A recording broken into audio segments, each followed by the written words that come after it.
Ali, Ali, Ali, Ali, Ali, Ali, yeah. I praise Allah for these lessons. I'm striving to be the message, and I thank Allah for His blessings. Ali was the circle 7. I praise Allah for these lessons. I'm striving to be the message, and I thank Allah for His blessings. Ali was the circle 7. I praise Allah for these lessons. I'm striving to be the message, and I thank Allah for His blessings. Ali was the circle 7. I praise Allah for these lessons. I'm striving to be the message, and I thank Allah for His blessings. Ali was the circle 7. I praise Allah for these lessons. I'm striving to be the message, and I thank Allah for His blessings. Ali was the circle 7. I praise Allah for these lessons. I'm striving to be the message, and I thank Allah for His blessings. Ali was the circle 7.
Islam, Islam, Islam, Moorish America, on the rise upon the 7, and give all praises to the great God Allah, Father God Allah, and honors to His holy prophet, honors to our holy prophet, Noble Drew Ali, El-Hajj Sharif Abdul Ali, that is.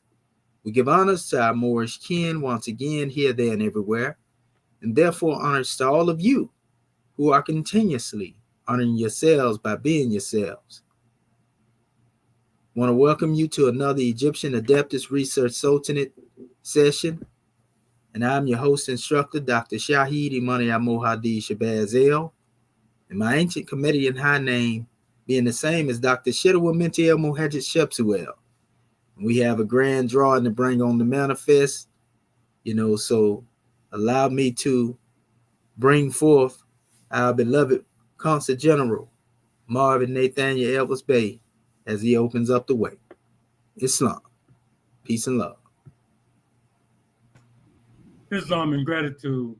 Yes, this is Dr. Marvin Elvis Bey out of Texas Consulate.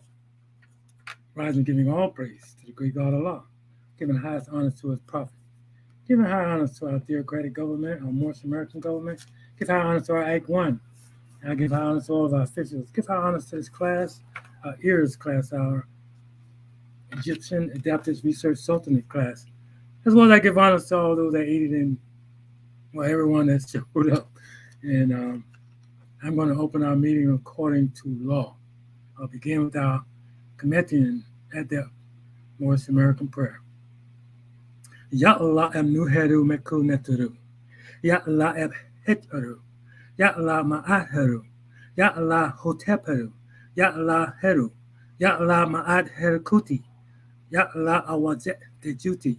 Ya Allah patim sutek patim heru. Ya Allah bamatuti. El Hez's way up to Ali. Amen. Hallelujah. Hallelujah. Hallelujah. In transliteration, O Allah, the Father of the universe. O Allah, the Father of love. O Allah, the Spirit of truth. O Allah, the Spirit of peace. O Allah, the Spirit of freedom. O Allah, the Spirit of justice. O Allah, you are my protector. O Allah, you are my guide. O Allah, you are my salvation by night and by day. O Allah, through your holy prophet, Drew Ali. Amen. Holy Issa, Holy Issa, Holy Issa.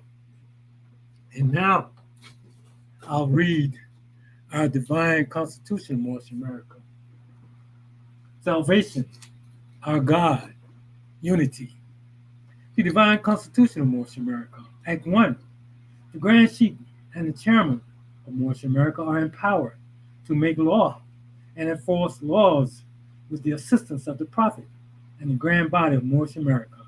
The assistant Grand Sheikh is to assist the Grand Sheikh in all affairs, if he lives according to love, truth, peace, freedom, and justice, and it is known before the citizens of Moorish America. The bylaws. Act 2. All meetings are to be opened and closed promptly according to the Circle 7 and love, truth, peace, freedom, and justice. Friday is our holy day of rest, because on a Friday the first man was formed in flesh, and on a Friday the first man departed out of flesh and ascended unto his Father God Allah.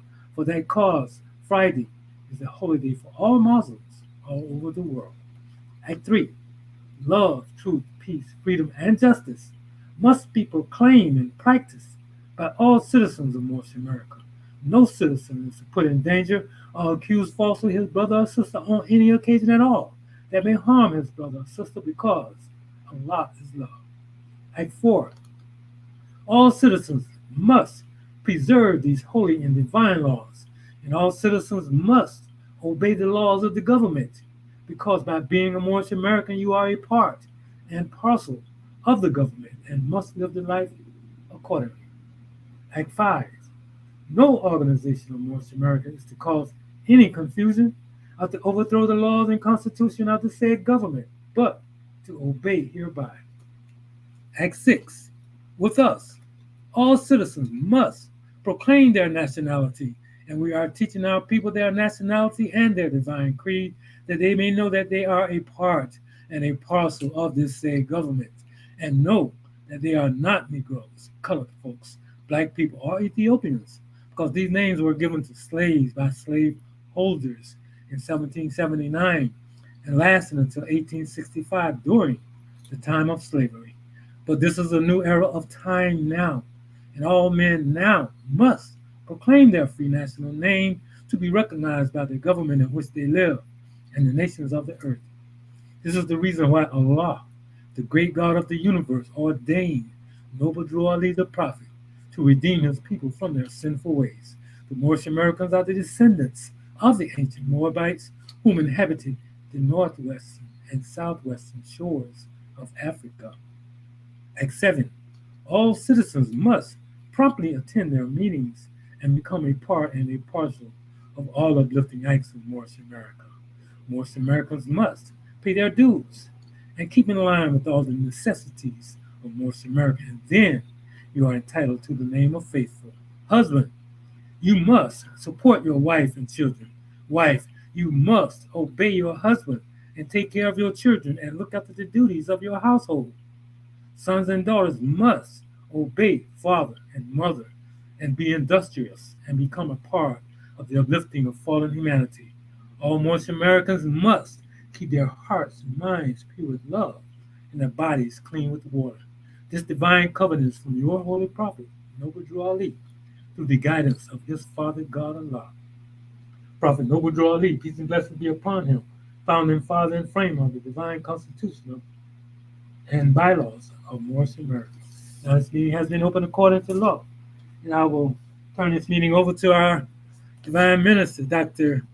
Indra Ani Okurta Bey, Grand National Secretary of State of South Carolina. Islam? Islam, God man, gratitude. I am Dr. Dindra Ani Okurta Bey, but first let me rise and give praises to our great God Allah. I give honors to our holy prophet, Noble Drew Ali. I give honors to Act 1. I give honors to all my government officials. I give honors to our National Assistant Grand Sheikh for this research class this morning. And I give honors to our Council General of Texas for opening us up according to law. Excuse me. And I will be reading our chapter of the week, chapter 50, coming from our Holy Quran. And it reads, Holy instructions from the prophet, master, and servant. Repine not, O man, at the state of servitude. It is the appointment of Allah, and have many advantages. It removeth thee from cares and solicitude in life. The honor of his servant is his fidelity. His highest virtues are submission and obedience. Be patient, therefore, under the reproof of thy master, and when he rebuke thee, answer not again. The sound of thy resignation shall not be forgotten. Be studious of his interests. Be diligent in his affairs, and faithful to the trust which he reposes in thee. Thy time and thy labor belong unto him. Defraud him not thereof, for he payeth thee for them. And thou who art a master, be just to thy servant, if thou expecteth from him fidelity, and reasonable in thy commands, if thou expecteth ready obedience. The spirit of a man is in him. Severity and rigor may create fear, but can never command love. Mix kindness with reproof, and reason with authority. So shall the admonition take place in his heart, and his duty shall become his pleasure. He shall serve thee faithfully from the motive of gratitude. He shall obey thee cheerfully from the principle of love, and fail thou not in return to give his diligence and fidelity their proper reward. Islam, Islam, Islam. I will now turn everything back over to our National Assistant Grand Sheikh, Dr. Sadu Amit E.A.R.S. Maheja Sepsuel. Islam, are you there, God man? Islamism, can you hear me, sister? Islam, I can hear you well. Gratitude. Islamism without the schism. Having already risen in ascension, we continue to rise, giving all praises to the great God Allah, rising upon the seven, and honors to, our holy prophet, honors to the ancestors, honors to the scribes on the panel, and honors to our Moorish kin that are observing this special measure within the community, of social media. Want to give honors to our brother Yaqub, Hamid Gamma Bay, Noble Brian, Gabri, I think that's Exabir, Exabhir is what I'm looking at. Honors to your family. London, again, checking in. And honors to our sister Sakina Ra, and honors to our sister Niambi. And be sure to like, share, and subscribe. If ones have already done it, all is well. If not, make sure you get this content out there to the people so they can also bear witness to what it is we demonstrate. So what we have here this morning is indeed a grand drawing, and it will be dealing with an introduction to the Sekhet Shat. As we covered a long range of the information dealing with the Medu-Ray and Kemet, the Medu-Ray and Kemet being known as the ancient language of the ancient Egyptians, which is known as also hieratic. The Kemetic name again is Medu-Ray and Kemet. And then we have Sekhet Shat, which is what they call the Demotic, which is that which came after the hieratic, what we call the Medu-Ray and Kemet. And this is also, another branch of the Egyptian language. And most languages most definitely descend from either one, or the other, or an admixture of the two. We know this for a fact. For example, when you deal with what we call the Medo-Itic language, and the Medo-Itic language that has been brought forth, and a lot of people will say, well, it ain't had no decipherment yet, and so forth and so on. But that particular language, the decipherment key is actually Old Nubian, what some people like to call Hecopter to a certain degree. You have to know what Old Nubian is. We encourage our family to look that up, because we'll be going into all of those things in due time. We touched on them in the past. But yeah, we even understand that the Arabic You know, as you see it today, a lot of the symbols that were taken to create the Arabic, we have proven on many different occasions that these symbols were taken, especially when you get back into the different forms of it.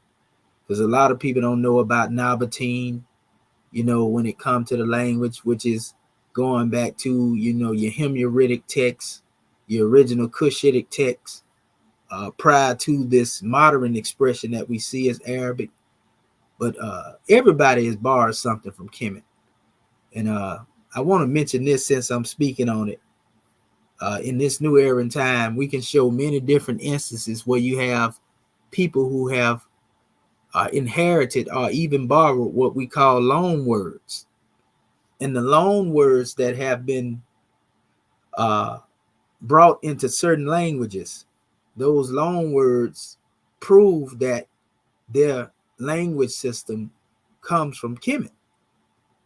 You know, problem is now most people that have received loan words, and a lot of people have a great deal of those loan words, they are thinking that the Kemetic language, you know, originated from them. For example, we have information where we have the people in India saying, well, you know, the letters of Kemet, they come from us. And then we have the people that are in Somali saying, well, they come from us. You know, then we have the people that are Bantu saying, well, they originate from us. But we also understand that these loan words exist in Arabic. We know Arabic came later, but we ain't seen nobody yet try to proclaim that. Well, you know what? I done seen some Arabs. You know, I have seen an Arab actually try to claim that too. You know, so everybody claiming that Kemet came from them as far as dealing with their language, but Kemet is much older, much more ancient. And so that's why we putting things in the proper perspective so our family, you know, will know exactly how these things came about. And that's why we deal with it in a cyclic measure. You know, we came up, you know, from how everything originated, and then we came back down, so to speak, vice versa.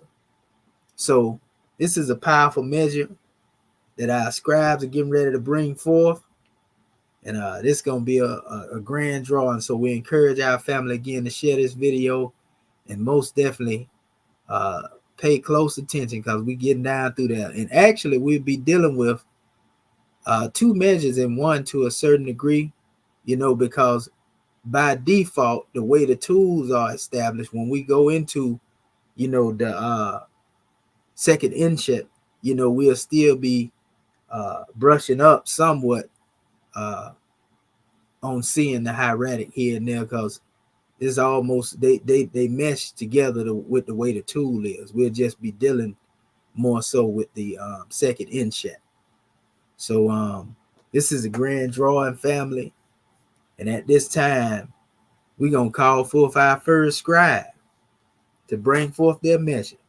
Islam. Islam. All right, Sister Curta Bay. Islam. You know, I like to jump on out there and get on with it. So I see Islam.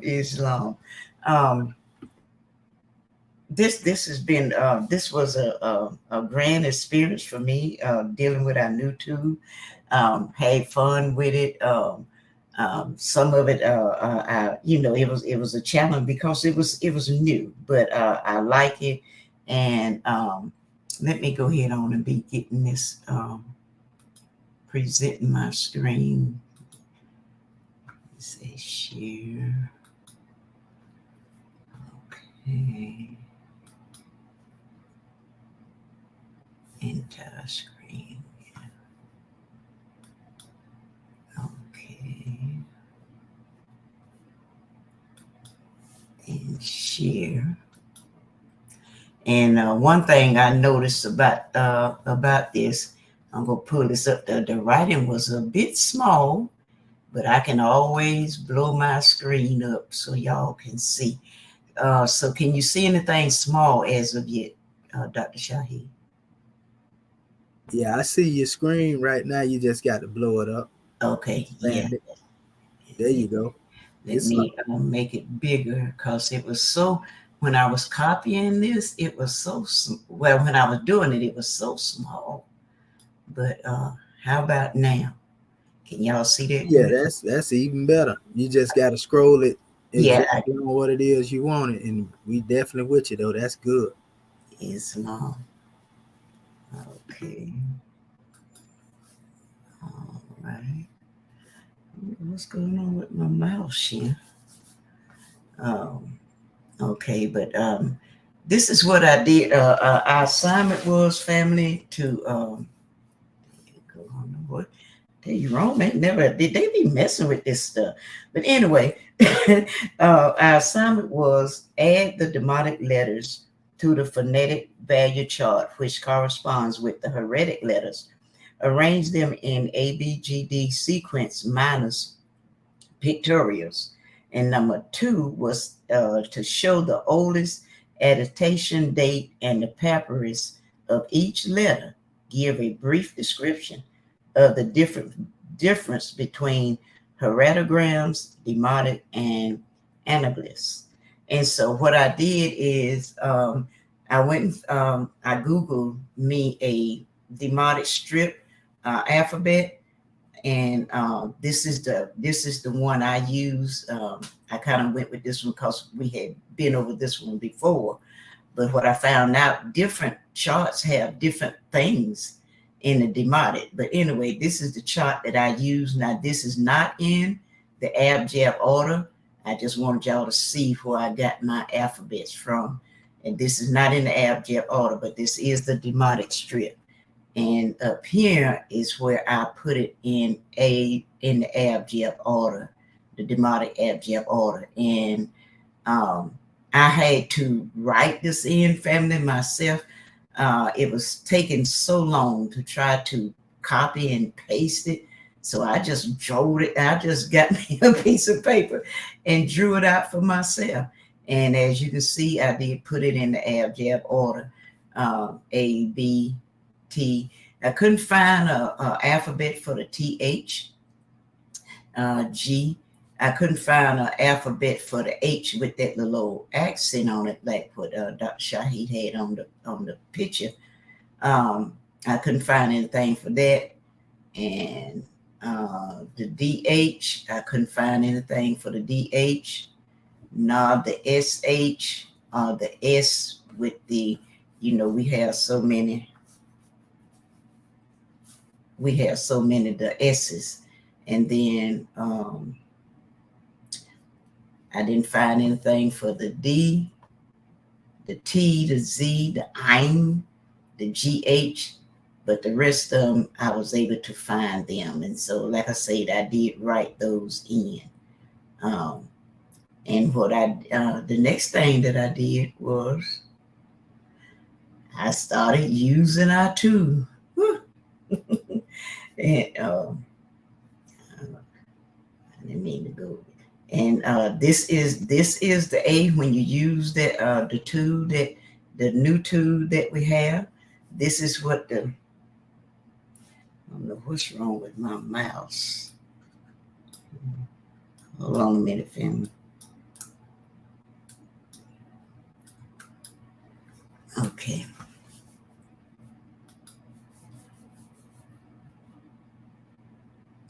Mouse connected.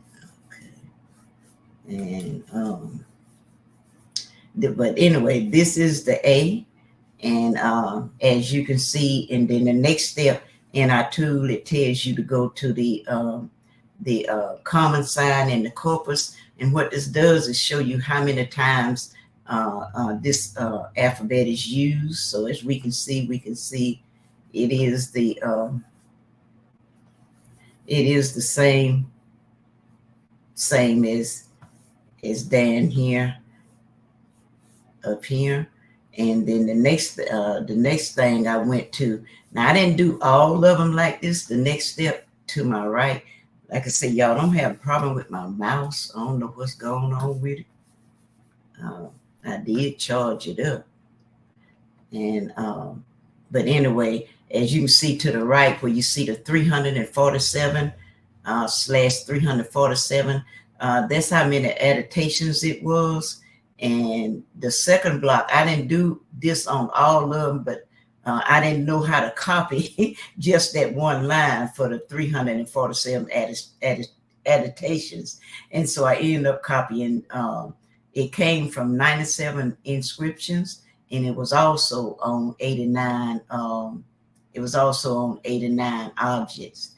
And then I went to my Aku, the Aku tool, and it says that this is a part of the human arm, and the arm with the palms up, and we can see that. But what I was looking for is the dynasty, the old kingdom, and it comes from the fourth dynasty. So this is what they have is the oldest time that they've seen this alphabet used. And as you can see straight across the, how it looked in during the fourth dynasty. And now this is the papyrus here that it came from. This is the A. And like I said, it's I'm not going to try to pronounce that name because I don't want to mess it up. And before I learned that I could click inside of this papyrus and pull up the information, I had to write down, I had to write down on a separate piece of paper who it was, the year that it was found in. So it was found in the year 644 BCE. So, but like I say, I got halfway through my assignment, and then I realized that I could click inside of this papyri here, and it would have pulled it up on the side, and all I would have had to do was copy and paste. But like I say, it was a new tool, and I'm still getting used to it. So I wrote it down, so I don't have, but you'll see later on in my assignment where I do have the, up there. And then my next alphabet, and I did everything in the abject order, and the ones that I couldn't find, you know, I just skipped over them. But the ones I did find, this is what I'm showing you now. And the next one is the B. This is what the B looked like. And you had 252 signs of these. And as you can see, it looked like the little foot. And then it had 131 adaptations that was used, that can be used, that you could see that was used anyway. And then the here you see the Aku tool, and it says it comes from the fourth dynasty. And I also Googled, well, not this one, but when I have one. Well, let me wait till I get to that one. But anyway, this is. As you can see, it looked like the little foot down there. They look the same. And then this is part of the human body, and that's the leg. It say without thy foot with the lower leg. And then the next step, what I did was to go to find out what papyrus it come from and how old it was. So this is the papyrus here that it came from. It's kind of, you can't see it that well. And it do have a tool on here. They say when it come out like this, you can click on that and make it come clear. But I'm still new, y'all, so I didn't know how to do that. So this is what was on there. But it is a tool that could make this look a little bit clearer. But I'm not there yet, so that's what I have right there. And that's also during the year of 644 BCE, and it coming from that place there, Anchoropolis. Like I say, I don't like to try to pronounce these words because I don't want to mess them up. All right, and our next letter, moving on down, was the T, and you always go in your search with that, using that tool. You type in the alphabet that you're looking for. And this is what came up. This is the T. And now this has been used over 518 times, most common sign in the corpus. And you can also see it goes along with the DI, the T and the D. It goes along with that. And then over to the side where you see, it just had 38 adaptations. And then you go to your multitude, and as you can see, this didn't start to the 5th dynasty. And you can see that's a part of the human body. And it says with pointed bread. And but I was mostly focusing on, when did this alphabet first appear? So they're saying in the 5th dynasty. Now, when I start looking for, I start using my my database. When I typed in the T, it's coming up to the DI. And on here, on the multitude, as you can see, I hope y'all can see it, because like I said, my mouse ain't acting like it should be. I don't know what's going on with this thing. But anyway, it's saying Dynasty 3 was the earliest when this was used. And again, the pronunciation is da, D-I. And I hope I'm saying it right. Dr. Shahida help me if I'm not. And this is the papyrus. It comes out of Thebes. And it was 559. It's 559 BCE is when this was discovered in that papyrus right there. That's what they say, Islam. The next one was the TH. I didn't really get a sign for the TH when I typed it in the research box. And this is what come up, the TH. It came up like this. It's 4,204th most common word in the corpus. And then it didn't have a 1 out of 1 adaptation that it was that they came up with. And then the TH, and they showing you how it looked. Thighs, I think that's the way you pronounce it. And then the next tool it gave me the reference as being it's a Demotic, and in the TLA. And then the variant over there, you can see this is some of the ways that it was used. And then the papyri, it was found in Lycopolis, Asui. But anyway, nevertheless, that was during the time of 157 BCE. So that's what I had for that one. Because like I said, when you put it in the search box, it didn't anything come up as the alphabet. All right, that's the TH. Moving right along. All right, this is the H. And it was used 33 times. It's the most common sign in the corpus. And it had 1,090 adaptations. And as you can see, they look the same as I strolled up. And then the next step you want to go is go to your Akutu. And as you can see, the Akutu, that's a building and parts of a building. It's like a court, but it was in the old. It was first seen in the old dynasty. Old Kingdom, the 5th dynasty. And then, as you can see up here in the H, the multitude database, they say in the 5th dynasty also. And as you can see, that is the alphabet H. And this is the papyrus for it. And it was found, again, a lot of them were found around 644 BCE. And that's the H. But that H didn't have that little thing on it like what we had. But that's the H that came up, Islam. And the next one is the D.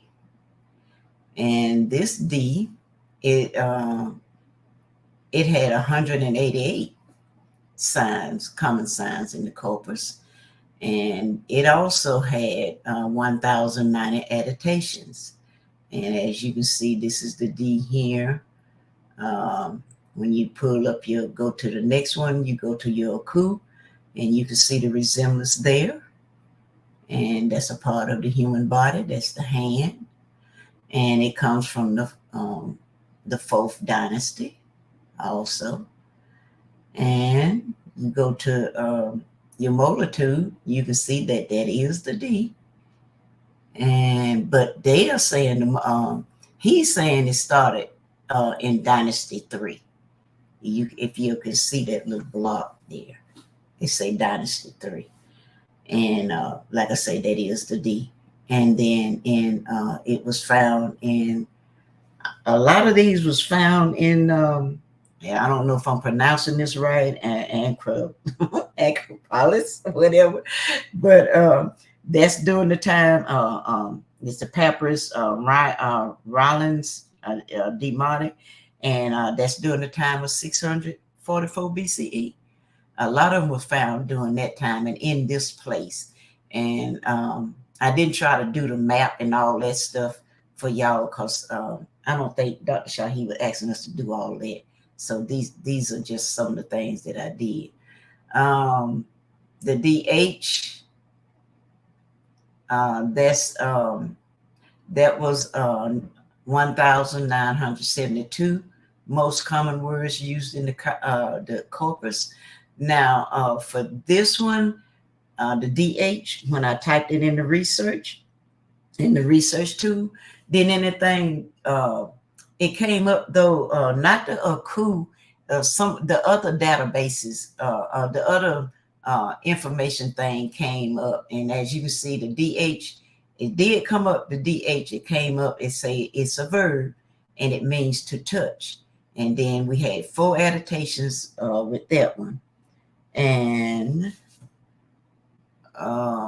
then it took me to, I think this one is the DH. This is the Demonic word list, and also the Chicago Dictionary, which I had to, I just copied what I saw because it took me straight to these. And as you can see, the DH, it does mean touch and to anoint.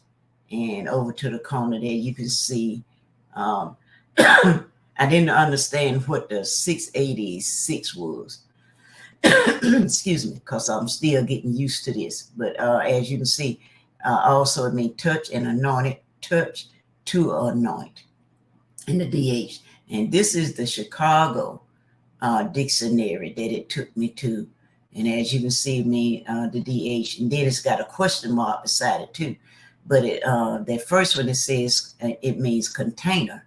And as you can see, if you go down, the next one, it do have to touch, lining up with the Demotic word list. And this is the papyri for that one. And it was first, it was in Memphis, and it was around 300 to 200 BCE. All right, the next one is the R. It used 8th most common sign in the corpus. You had 2998 adaptations.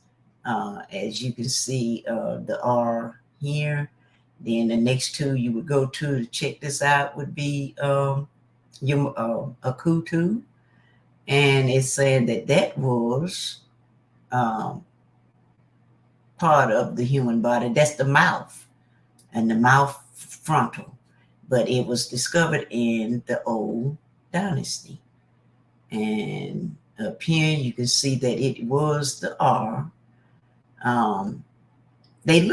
Some of them look similar, but some of them don't, as you can see going straight across. Some of the alphabets had changed, from what we had here. And none of these look like the Demotic chart that I copied. It changed. None of these look like the ones that I copied. And the papyri was in this place again, like I say, and it was found in 644 BCE. And like I said, I was noticing a lot of things was found here in Anchor, however you pronounce that name, y'all. I don't want to mess it up. But our next letter was the S, and this is the way it showed up. We had 255 signs in the corpus. We had 132 adaptations. Then when you go to your next two, your Kutu, this is the way it looked. And this is what I was talking about here, where it says Old Kingdom.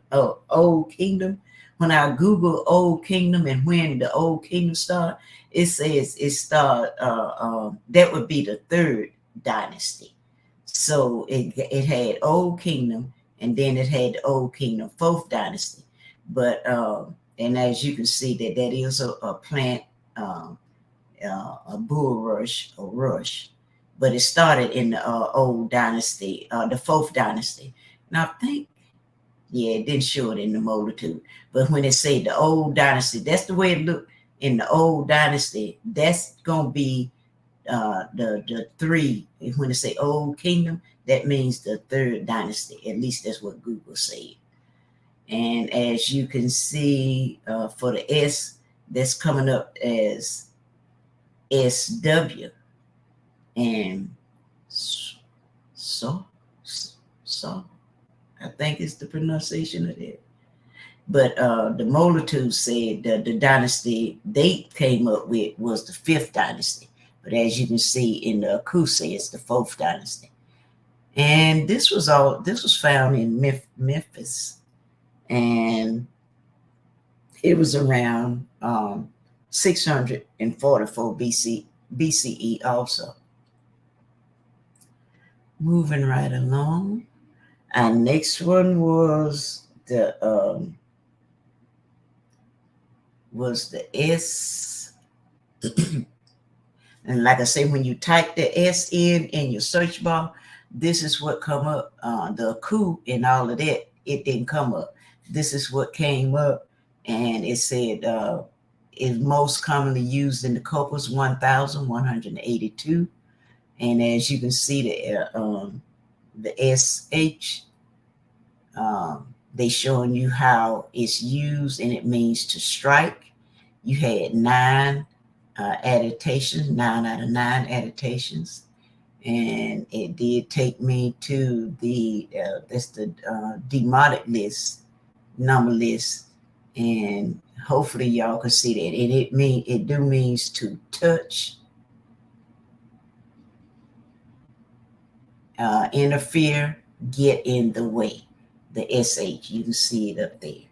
And then here it says it means to strike. And to my right, you can see coming from the Berlin, that's part of the papyri. And it also had for the distinction between the SH and the SH, the T, it means to obstruct, hinder, and it also told you to see, it was showing you the difference between the SH and the SHT. And this is the papyri here. It was found in Hakaras, whatever that is, y'all. Like I say, these names. Woo. It was found in that during that time period. All right, the SH, and then the next one is the F. That's 213 common signs in the corpus. Then you go to the next, right out from that, the next thing you want to check out had 171 adaptations. As you can see it up here. You can also see it look like the little snake. Also, that's the F. And then you go to your multitude, and it was first recognized. You see how it was during the second dynasty, as early as the second dynasty. and it is a reptile and amphibian, a serpent, horn, viper. And then when you go to your molar, you can see that it is an F. But the molar, they say they found it. They first saw it in the 5th dynasty. But Ku is saying it was shown in the 2nd dynasty. So you can see the difference there. It's before the 5th dynasty. And it was found in Thebes, the east. And I forgot to write down the date on that one. But anyway, moving right along, family. This was your K. This is what come up for the K when you type it in the research bar.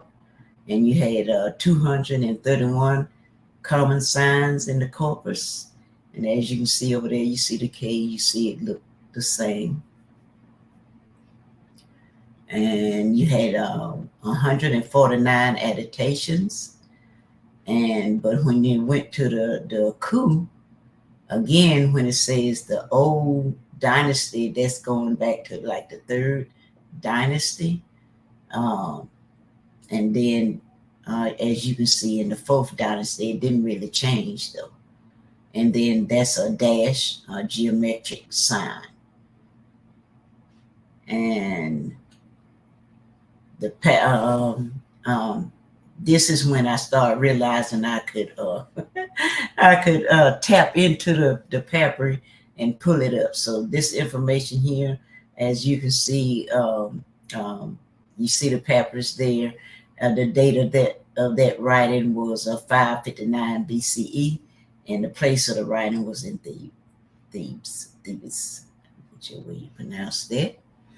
And the next one, you can see that's the Ka, is Ka, but actually they're giving you the K, but the alphabet was the Q.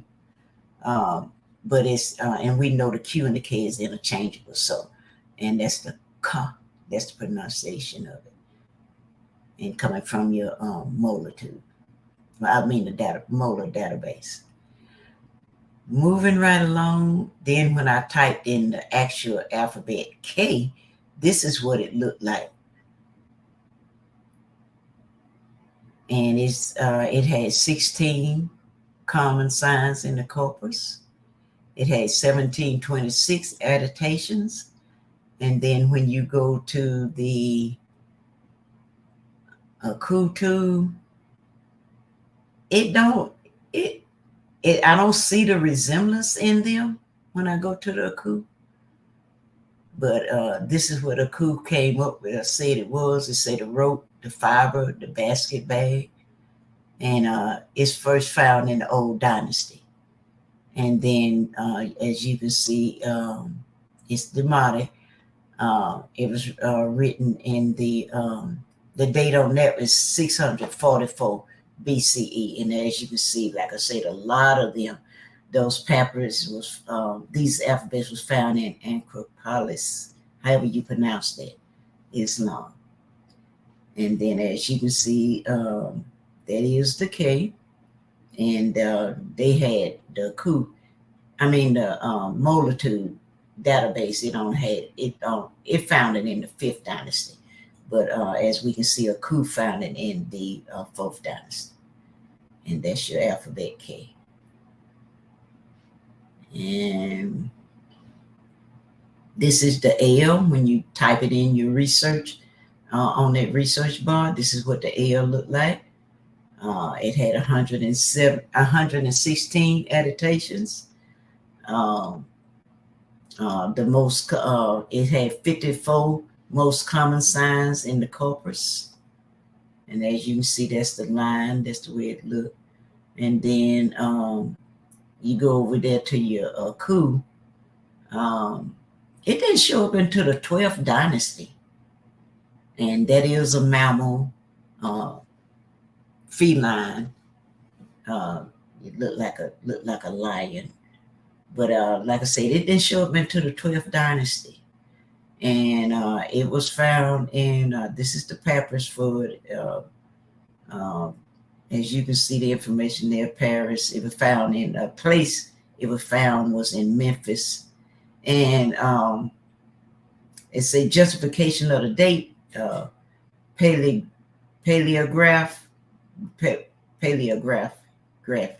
And then say justification of the place.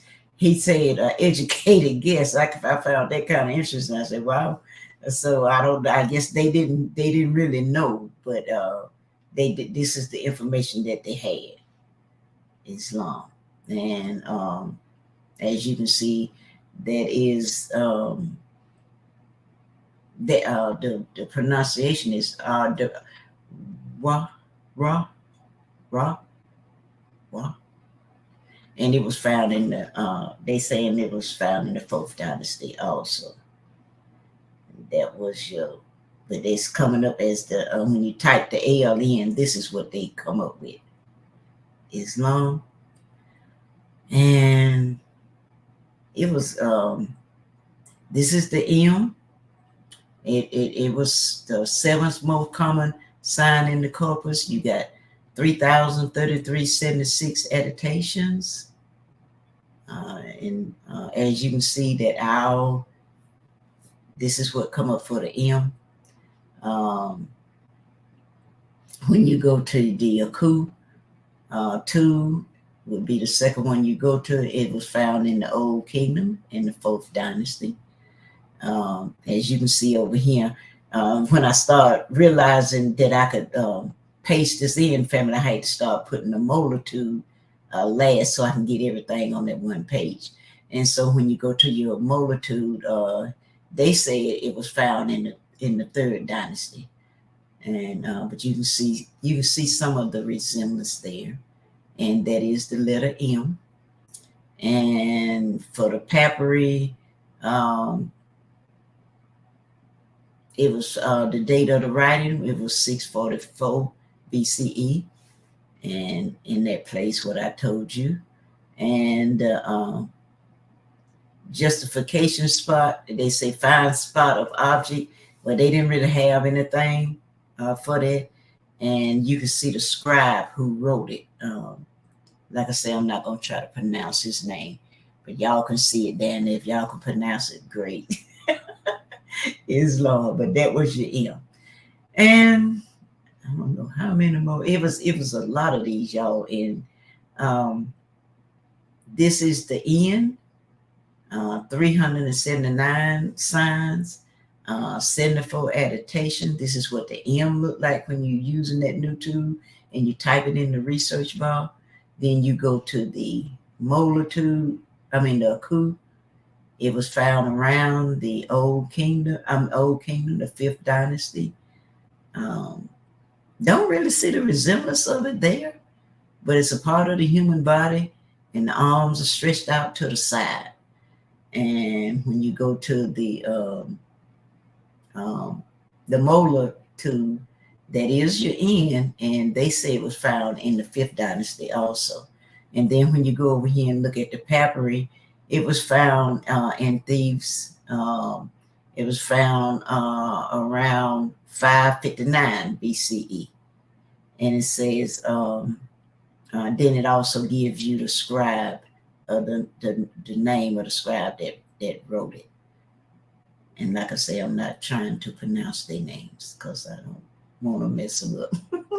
And then you got the W. I think I'm coming to the end of it. Praise Allah.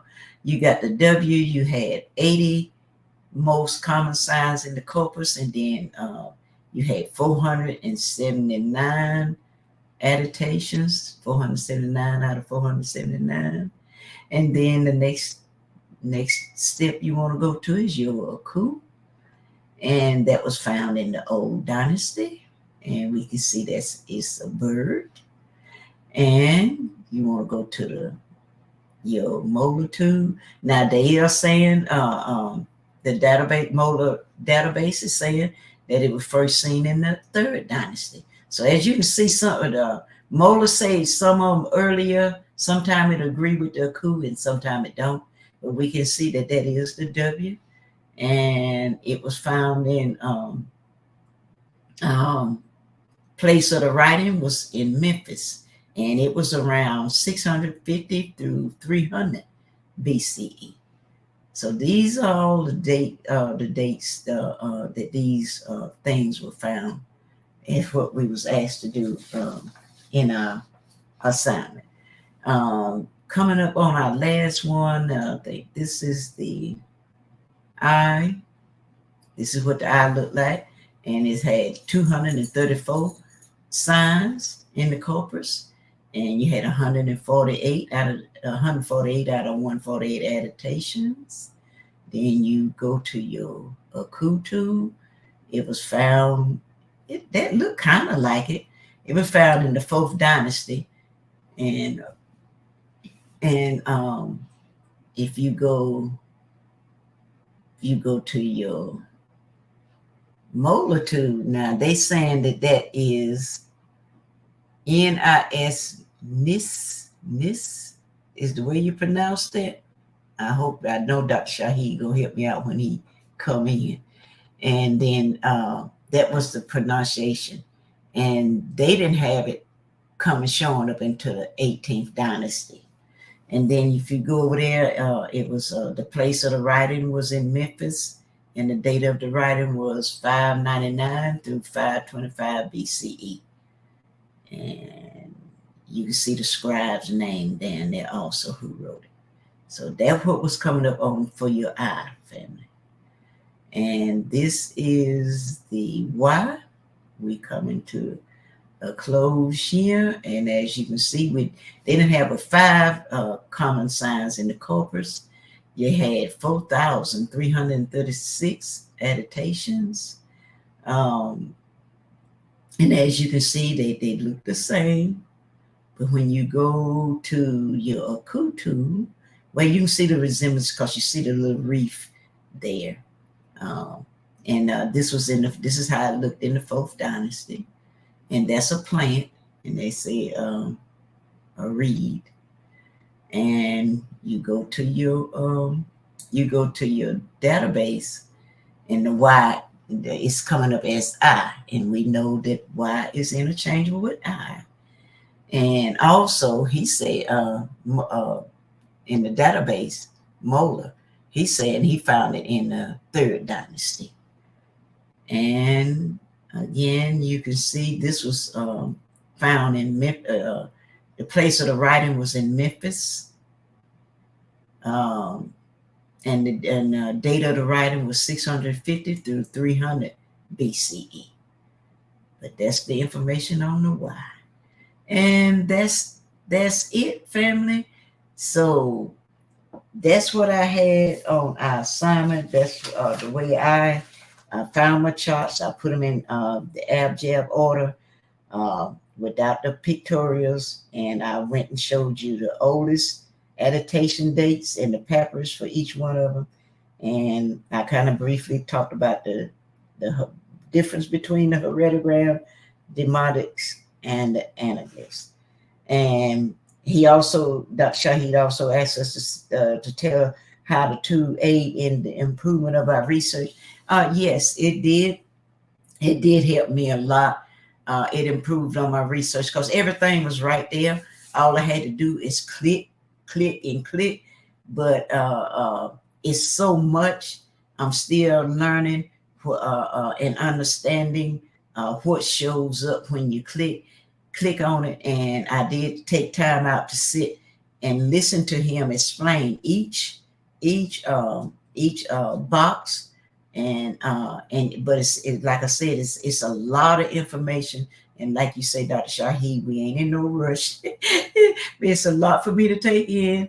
But I love it. I love this. And I was shocked when it took me to that Chicago dictionary. I was like, man, I hadn't seen that and worked with that in a long time. But what it does is you don't have to scroll through no more to try to find stuff. It got it already put out there for you. So when you click on it, it's got the information that you already need. Almost like it's reading your mind. Say, this is what you need right here.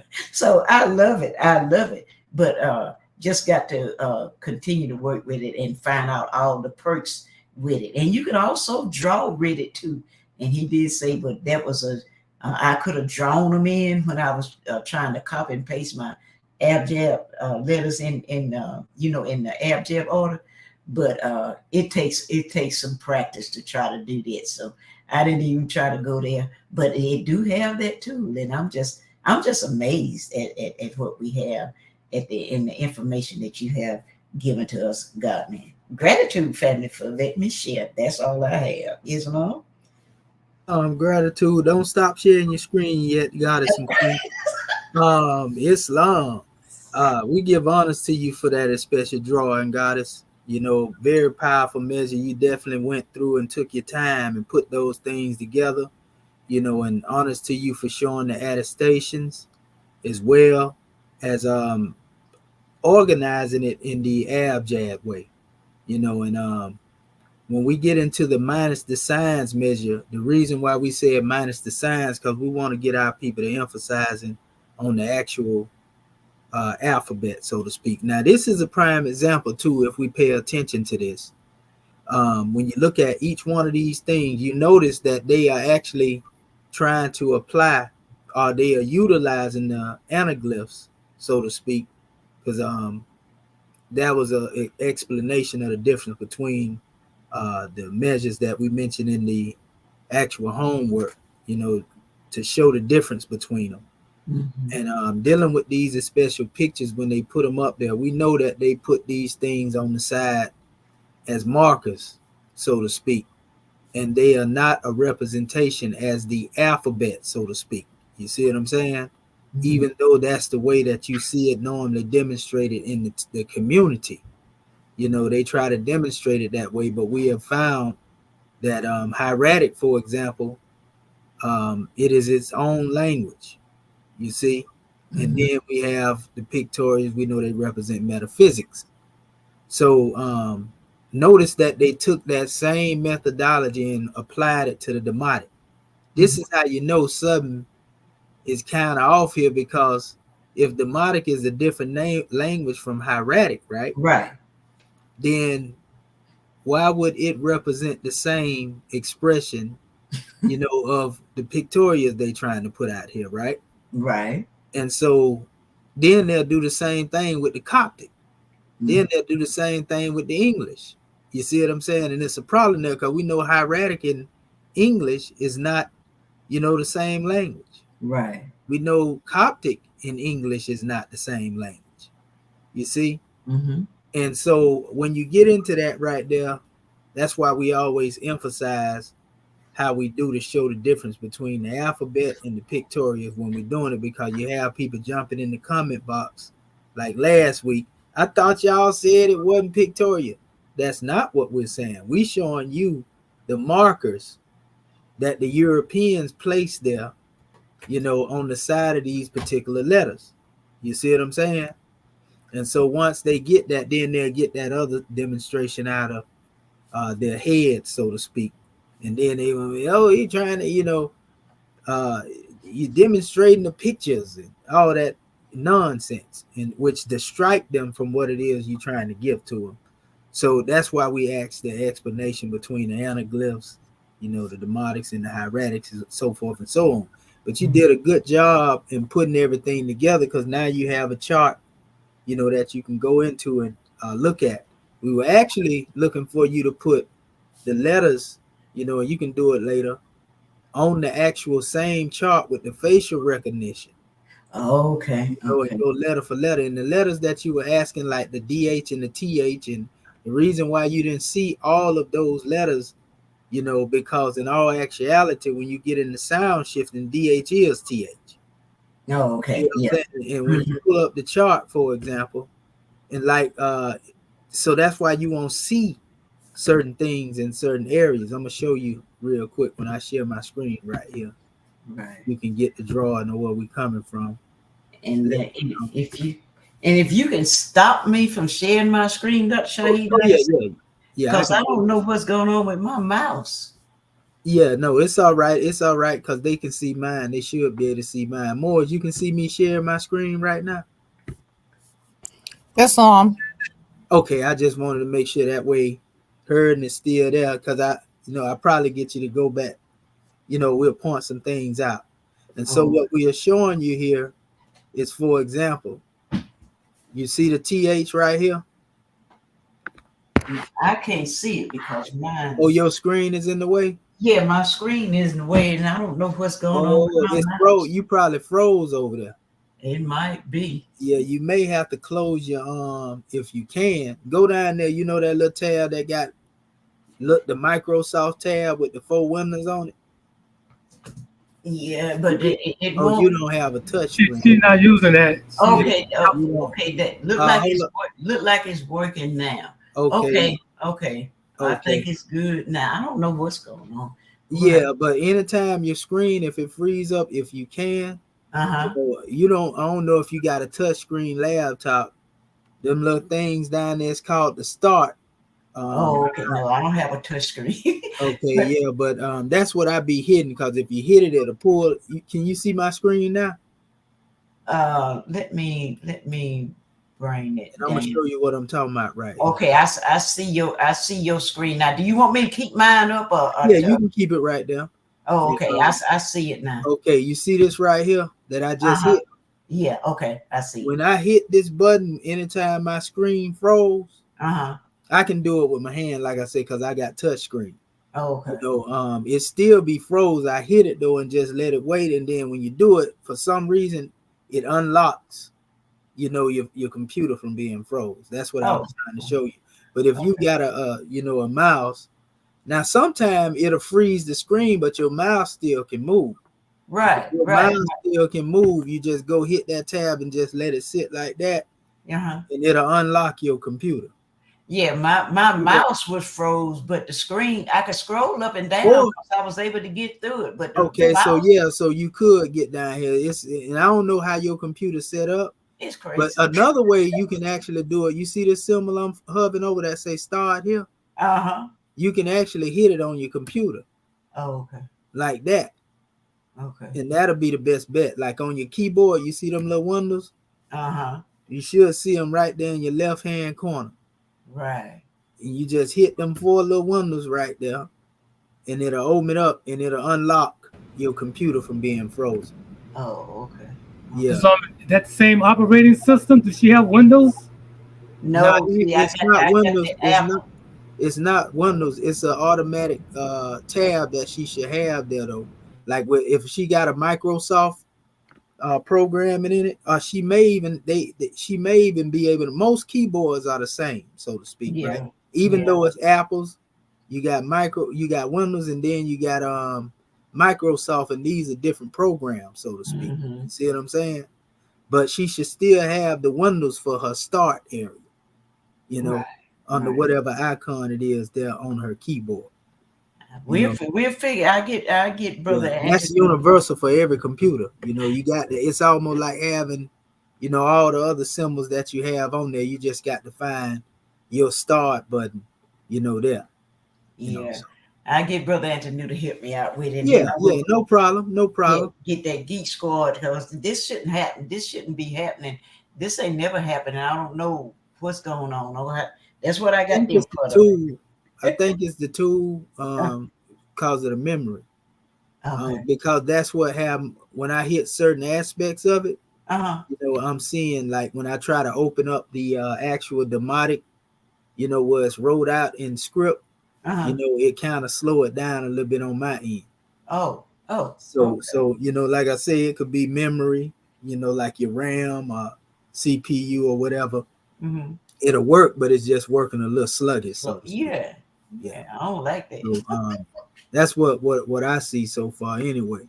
And so like all of these letters, as I was showing here, this is what I was trying to show you. The reason why you wouldn't have found the letters, as they was, is because most of them really connect to each other. Like for example, see this symbol right here in the hieratic? See this symbol right here? And see, and notice this is Z, this is S, right? And this is another S, right? All of them would be collectively considered the same. Right. But Oh, okay. these are the letters in the alphabets that are used to express at different degrees. You see what I'm saying? Uh-huh. And how do we know this? Because when you go right over here to this chart here, that's why when we mapped it out, if you notice, it's S, S, and Z because they come from the same family, so to speak, right there. Right. You know, Right. this is sound shifting. So when Mhm. you come right here, you notice that, and that.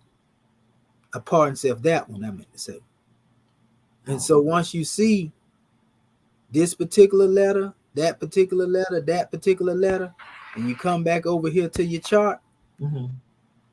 they map to each one of these letters. So I mapped, the hieratic to each one of them. Right. See what Right. I'm saying? Uh-huh. To show you that between the sound shift, Oh, okay. they are in the same family. Mm-hmm. You Mm-hmm. see, this ain't the only alphabet like that. There's a few of them in here, not all of them, but Right. it's a few more in here, that you can go into, like for example, the letter T. See what I'm saying? Mm-hmm. Mm-hmm. See the heratogram. Then when you come over here, you see the same thing for the heratogram here. Right. You see, Mm-hmm. one is more of the hard T, and one is a soft T, so to speak. Then you have the D right here. See, Right. because they are part of the same sound shift family. But see, it's the same letter that's being mapped here. And if you come over here to the map, there it is. D, T, T. Mm-hmm. Look at the Arabic letters right there. Right. And you notice there's your T. See? Mm-hmm. Right there. That's right here. Right. This is your other T. Right here, right? Uh, So you find that over here. okay. See? And then you have the D, which is a part of the sound shift family. And it's coming from the nasal, Mm-hmm. so to speak. Or rather, really not even there, in between that and the top, of the mouth, so to speak. Actually, where your tongue touch at. And that's the D right where I just had it a few minutes ago. That's the D right there. Right. See the letter? The Arabic letter? Uh-huh. So this is how, I mapped these things here so that you'd be able to see where the signs come from. Right. So when you look at all of that right there, it, aids and assists along the way. And those are pretty much the only letters that's in that particular area, Mm-hmm. that you're dealing with an expression like that right there. But, you get the hang of it once you get more used to using the chart. Right. Like I Right. said, I created that so that our people know where the sounds come from. Oh, okay. You know what I mean? And so I was actually asking that, we place, the demotic letters in this chart to correspond. That way you had the demotic letters here too. Oh, So okay. Okay. So you wanted to. Okay. So you wanted us to. Uh-huh.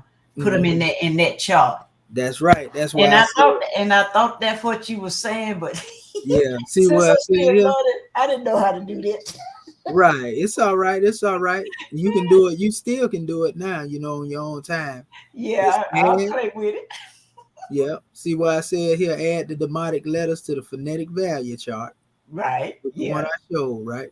Uh-huh. That's the only phonetic value chart that we have in this particular setting here, which Right. correspond with the hieratic letters. Mm-hmm. You see? Yeah. And then arrange them in ABGD sequence, which you did, and then we say minus the pictorials. Right. You see what I'm saying? Uh-huh. So that's basically the drawing. But yeah, so again, that's why I created, the chart so it would make it easier Okay. when it came to the sounds. Oh, okay. I seen it, and the light bulb came on in my head. And so, the actual letter Ain, like when you were saying you didn't see it, Mm-hmm. Ain is actually in the Demotic alphabet. You see what I'm saying? It's present. Oh, But you just got to go through it, and we'll get into it. We'll yeah. go into the You essence of it. show me how to do that. Yeah, we'll go into it. Like I created this a long time ago. Mm-hmm. Like I say, and the brother Marvin that was Bay, was pretty much on the manifest as we were bringing it forth.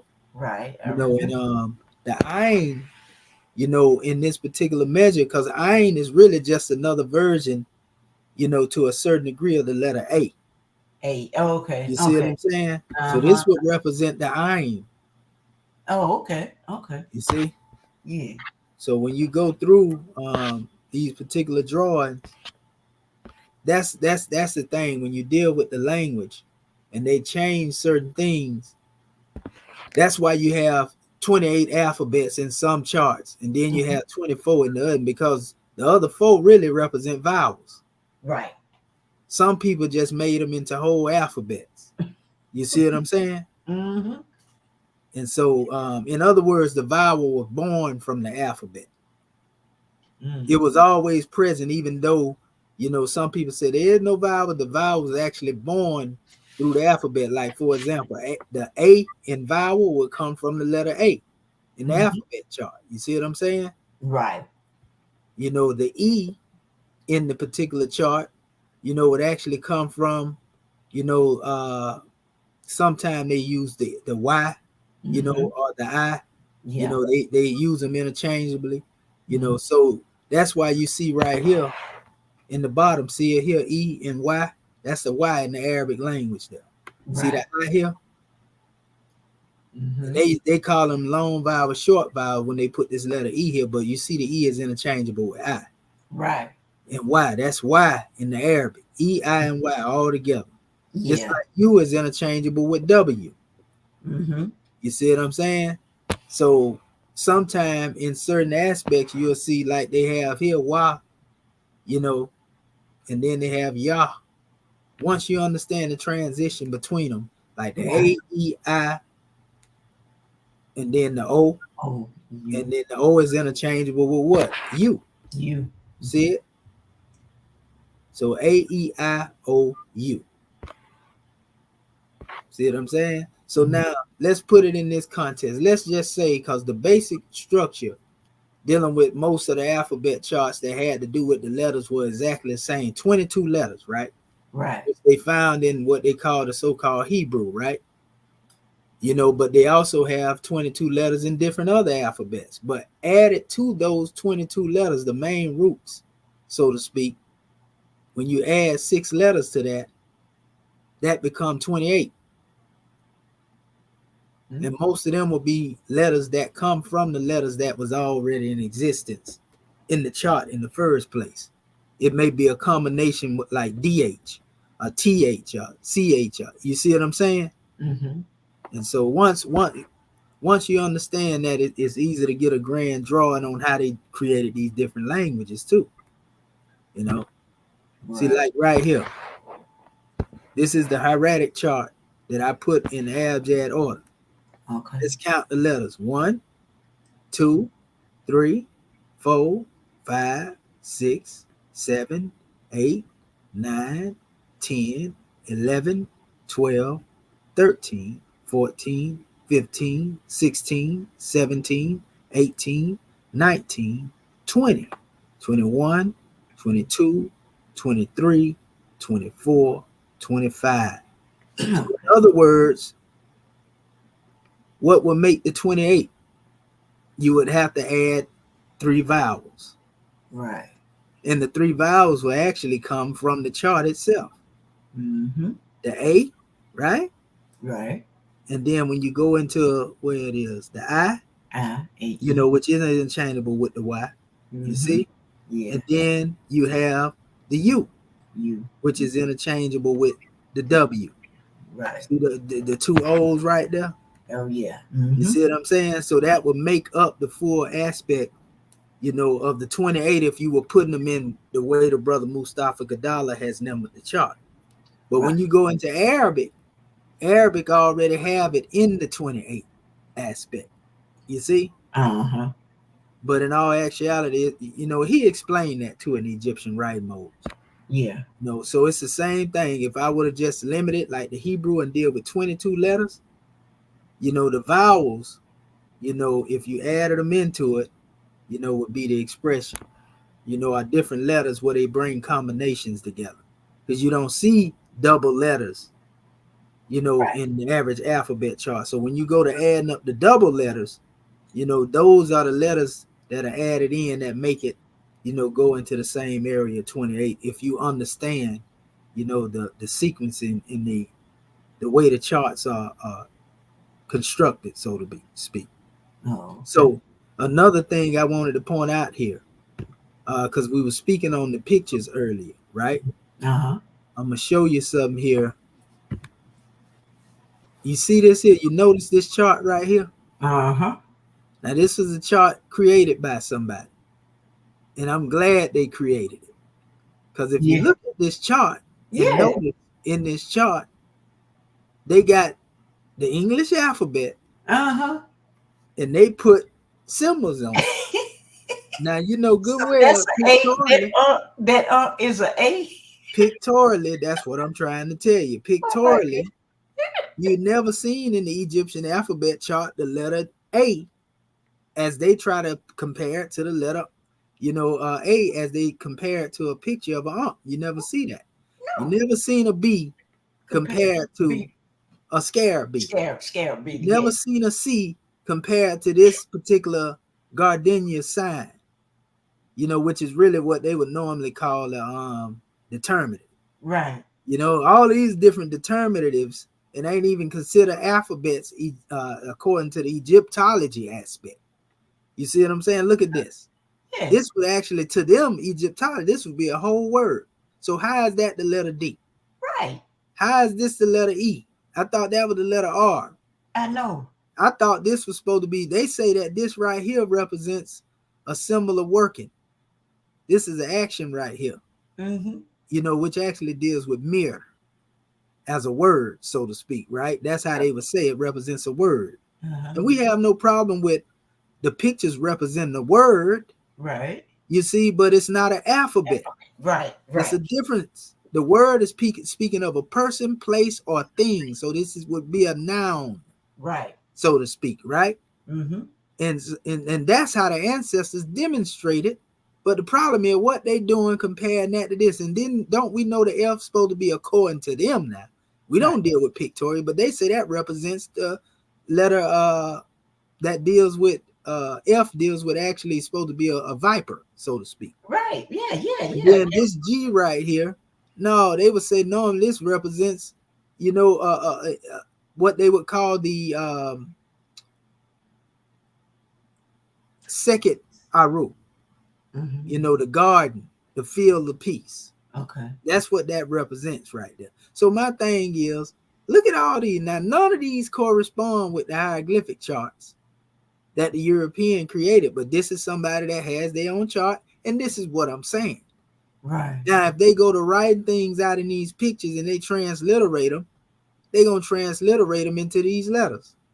And they're going to say whatever it is that they want them to say. Now, let's take, for example, if we were to go to an Egyptian monument, and we see these signs on them, and then we translate them according to these symbols. You have a mess. That's what I'm trying to tell you. But they ain't did no different than what the European did when they came here. And that's what I'm trying to get our people to see. Right. You see, they didn't do no different than what they did here. Because, see, they got the whole regular English alphabet up here. Uh-huh. Notice how they did they did the change of the E to the Y. Right. You see what I'm saying? Because the Y would be what E is to them chromatically, right? Right. You see? Now, if you go through this whole thing, notice, instead of having D and J, they had a letter J here for jet, right? Right. Notice you see the letter L right here, right? L is interchangeable with R. That's why you see R on the chart that you have. Yeah. That's and so what I'm showing you is that they doing some sound shifting without knowing they doing sound shifting, so to speak. But they just put the alphabet, the English alphabet over here and tried to do it with the Egyptian chart. Now notice this would be another letter S according to the Egyptians. But then they had a Z here. Remember I was showing you that in the other chart? Yeah. So all of these letters, they don't correspond to the pictures. They correspond to the hieroglyphs. Right. You understand? They put the pictures here because they saying the hieroglyph look like that. in most cases, you can see some of them hieroglyphs don't look nothing like these pictures. That's right. You notice in some of the letters that you had, they didn't have a picture in them at all. Right. Because they couldn't find a hieroglyph in there to try to remix it. You see what I'm saying? That's why you didn't see no picture. Trust me, if they was able to find a picture, they can say this look They had it up there. they would have put it up there. Mm-hmm. And so that's what I'm trying to show our people. These are just markers when it comes to us. Right. We ain't looking at these as no alphabet. No alphabet. Mm-mm. Yeah, we looking at these as markers, and we only bringing it to the attention of the public because they have been so brainwashed with these being pictures. Mm-hmm. This is what you call reverse engineered. And so we got to reverse engineer it back into its original state. Mm-hmm. They saying the letter A represent, this on when they reverse engineered it from the hieratic, into this. So we got to reverse engineer it from this back into what it originally was. Right. That's all we doing. Mm-hmm. You see what I'm saying? It ain't no rocket science. This for the people that asked the question, like I said last week. Now let's come here. Let's check this out for it. Now here go another chart here, right? Somebody put the letter A here, like they normally would be here, but what in the world? What is that? Where did this fish come from as a representation of the letter C? Yeah. You see what I'm getting at? Mm-hmm. I mean, what about down here, these arms up here, Yeah. as a representation of the letter V? Right. Where is the V in the actual alphabet chart of hieroglyphics in the first place? What about this symbol here in the letter Q? So anytime you change an alphabet in a particular statement, you change the whole word. Yeah, you do. I can't say tomato and then put a letter C on the front of the word and say it's the same thing. Mm-mm. Tomato. What is that? Tomato. You know what I mean? Is love. Yeah, and so that's basically what happened. That's why if you change any letter, and who said that this represent this? Right. You see, where did they get that from? So that's basically what I'm showing now. When you come over to this chart, same thing. yeah, but you don't see the full A through Z here. Right. This is the actual chart that they use. This is not Gardenia, but your guy Champollion created this. Mm-hmm. So the thing is look at this. Where's the A, B, C, D, E, F, G in there? Show it to me. Right. Show it to me.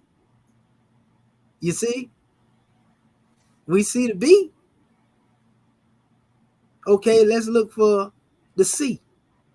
There is no C in here. Right. You see, we know the C don't. They replaced it actually with the concept, of the G.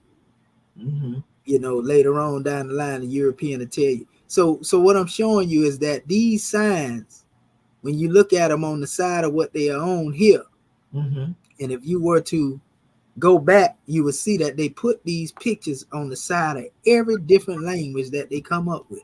Mm-hmm. Even Champollion did it right here with the Coptic. Look. But these are all different languages. Right. See that?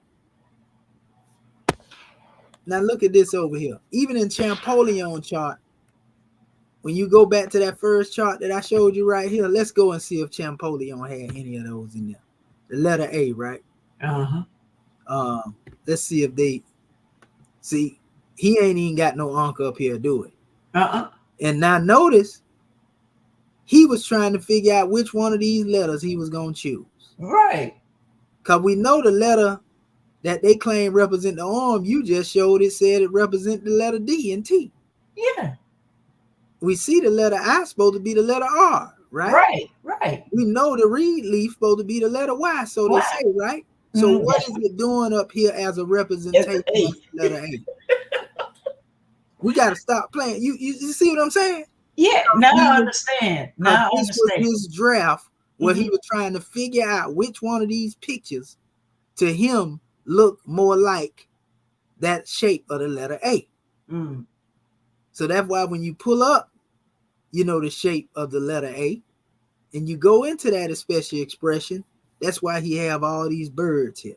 Uh-huh. And that's why they end up mixing them up, when it comes to dealing with the sign. Like right here, Mm-hmm.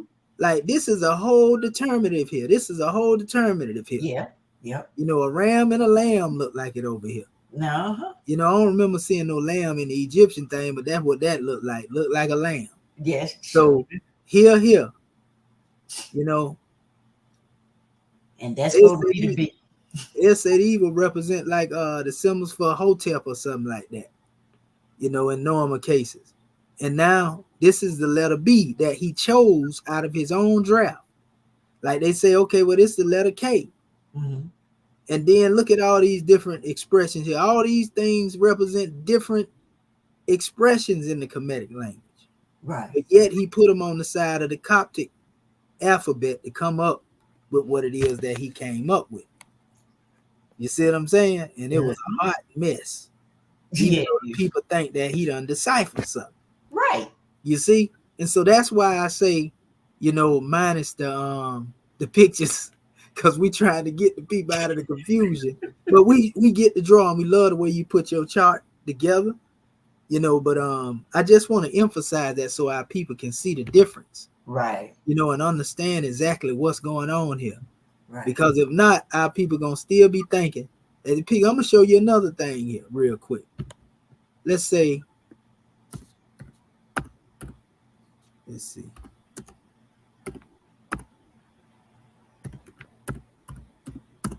gonna show you something here. Let's see if they put the pictures up here. I go through Google in most cases. Yeah. Oh, Google got everything. Yeah. I don't even really. I never see, because this is the type of stuff that happen right here when you get off into, you know, this particular thing here. So okay. So we able to pull this up here. I'm gonna show you another demonstration here if they give me the whole chart. I actually got these things already, but I show you just for the sake of showing you what it is I'm trying to get to. Okay, here it is right here. Now, I'm gonna just deal with these few little letters right here. See, it won't even let you. Oh, there you go. You gotta stretch it, but it's moving it down. Okay, you see this here, right? Now, these are pictures that the Hebrews, you know, are the Canaanites, we'll use that terminology. They actually adopted, you know, from dealing with the pyramidic expression, you know, of the language, so to speak. What they claim they found down in the, you know, the bottom, what you call the grotto, you know, the burial chambers. You know, you'll find different symbols, but you know, they were on monuments. Let's put it that way. But if you notice the letter A right here, right? Right. In this language, look at that. Is that letter A the same as the letter that Champollion has for the letter A? Because he have a bird represented. A bird. Yeah, he had a bird. But both of them pulled these things off of the monuments in Egypt, right? Right? So now when you come over here, this is the symbol for house in the Canaanite alphabet, but it represents the letter B. B, right? But house represent a different letter to, you know, Champollion in the chart they created. Right. You see what I'm saying? Because if we come over here, we're going to see the same. This is house. Yeah. But it's just half drawn. They didn't draw the portion here. It's still the house. Right. And that's what they call it. Bait. Bait mean house in Hebrew. That's why they put it there. So house, right? Right. And when we come back over here to Champollion, let's go and look and see where he had that symbol. I don't need to see it. It ain't even on him. He ain't got it. It ain't even on here, but it's in his alphabet chart, the one they're using right now today. You see what I'm saying? Where's the house? Look at him. This is terrible. They will probably say that this represents the house. Probably. That's what they'll probably say. You see? So it's still a different letter from what I showed you right in this chart up here. Now let's look at the letter G. See the symbol here? Let's see if we can find that same symbol in the letter G over here in Champollion chart. Where's the G? This would actually be considered the G here. Look at all of these here. I don't see it. It ain't there at all. Mm-mm. It ain't there at all. So you see what I'm saying? And that chart would be considered older than Champollion chart. Right. But that's the chart of the Canaanites. This is the chart of the Canaanites. Mm-hmm. It's a pictorial put together, Right. but it's the chart of the Canaanites. In fact, they even had the so-called Greek words on the side here, Mm-hmm. which are really Hekapta. So let's go and look at this symbol then on Champollion chart, because we know it's there. We're going to look at it real quick. This symbol here that they call in Greek. This is it right here. It's the same thing I just showed you, ain't it? Uh-huh. See what I'm saying? I told you that's the one they had as a representation for the letter G. Now look at it. It still ain't there. Okay. So now let's go over here. We're going to use these so-called Greek words. It's really Hekapta, but they calling it Greek. See, this is the letter D here. Mm-hmm. So they have this fish as a letter D. Now we just seen fish in the chart that was created up here. Where is that? What's it? This one right here as the letter C. See, yeah. Mm-hmm. See what I'm saying? Mm-hmm. See the confusion in that nonsense?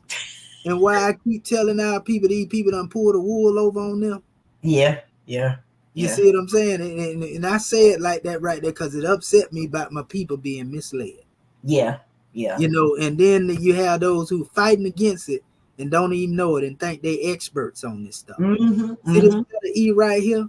Mm-hmm. Now look over here. You see they said represent a man here, the letter H, right? Right. Let's go over here to Champollion chart and see what it represents. Now they saying this represent the reed leaf. You see, which they have also up here representing. The You see what I'm saying? Mm-hmm. See what I'm getting at? Confusion. Yeah. Madness, as they would say, or like Mike Tyson was, this is ludicrous. Sure is. This is ludicrous. You know, as our brother would say. You know, so right here, you know, as we go on down, you see that though they grab these letters that they have off of the Egyptian monuments, and notice they in the stick man form though. Right. See what I'm saying? When you start writing or learning how to draw, I know when I started drawing, I can draw real good. Mm-hmm. I started off with stick people. Yeah. Yeah. I didn't start off drawing full people. We did. Yeah. We drew. Anybody that start off drawing, they start off drawing stick people. Sure did. You know, and then you advance to drawing an actual real person. Mm-hmm. You know what I mean? First, you have a little circle head, just like right here. You know, some little arms and legs on it. Yep. And then you put some little eyeballs in there, a little strip. Little mouth and nose. That's a person to you. Yeah. It looked more like an extraterrestrial, if you ask me. The little beings they say they found recently. But anyway, you know, when you start drawing, then that's why I'm showing that these pictorials that they have up here, this stuff came after. And I ain't talking about the actual symbols. I'm talking about them trying to apply them letters. You can look at the letters like the original stick people, right? In the drawing, and then the European come along later and try to compare those stick people to these particular symbols. And when they found the one they thought was favorable to them, they say, okay, this is the alphabet right here, y'all. And the one that don't fit in here, we're going to call them determinatives. That's terrible, but they did it just like that. It don't get no plainer than that right there, family. Yeah. You see what I'm saying? Let's go on. Let's go on just to make sure that we ain't losing it over here, right? So when we come over here to the Proto-Canaanite and we look at this one here as a representation, oh, we got to do the H right here. That's the E. Let me go back over here and go to this area here. Because H and E supposed to be interchangeable. We went there. Okay. So let's go back over here again and then go to this one. This is W. It say Y is here, right? So let's go and look on Champollion's chart for the Y, you know, which actually is most likely right here. Because they actually he did have this in the abjad order too, by the way. You know, if you know it. You know, the A, B, the K is interchangeable with G, and this is D. You know, and then you got your H and, you know, and so forth on your Y. So he put it in an abjad order. but this is still Hecopter and not Greek. So this would represent your letter Y. So we need to find, this letter Y as it relate to the chart that I just showed you. This don't look nothing like it. What are they doing? You understand? Right. Then you come to the Z, as they would have it here, right? Zeta is what it's called in the Hecopter in Old Nubian. Look at this symbol here they have. Let's see if this is the same thing in Champollion chart. Now this chart come before here.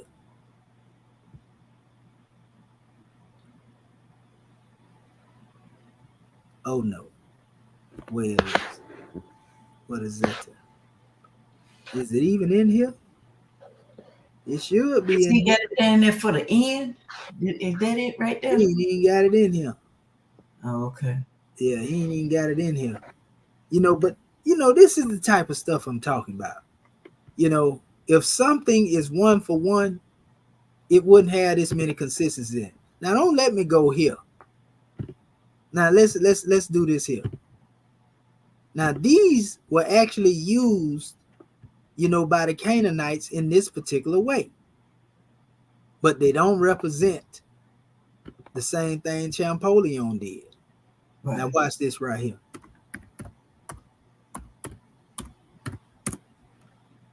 You'll get it once I show you these things here, because you already got it now. But watch this. Okay, so here we have it. This is the Meroitic chart. And they have letters on the side. These are the vowels. This is actually what the vowels, the oldest attestation of the vowels, if you ask me, in the Cushite or the Meroitic. So the vowels come from our people. I say it all the time, and I say that because they right here. Mm-hmm.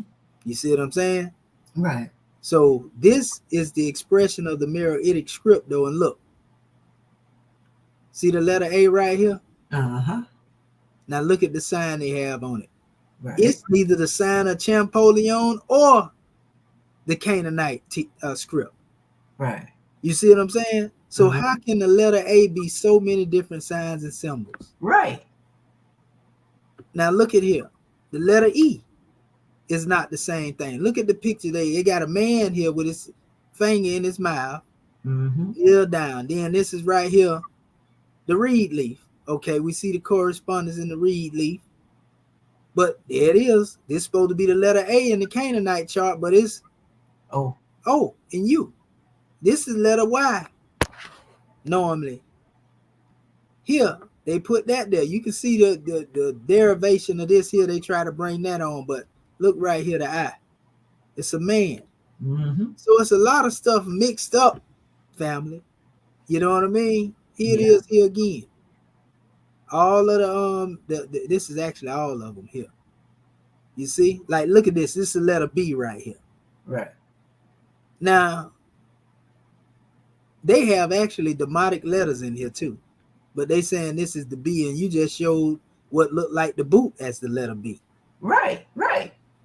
Let me see something over here. I'm going to go over here in my demotic chart because I got them all together. I'm going to see what they have for the letter B here. Okay, I got to make it smaller. Okay. Because this is what I have for the letter B. Right. Yeah, I remember that. This comes from the dictionary of Chicago. All these letters here that I have up here. Okay. You see? So that don't look nothing like what I just showed you up here for the letter B. That's a whole, look like a steer, a bull or something. Not a bull because the horns ain't even up there. Right. But you see it. I see that. You see? Wow.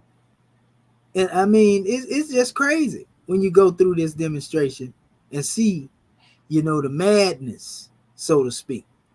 And so that's why I'm trying to tell our people, everybody done created and had their own way with them pictures and tried to make them what they want to be. Right.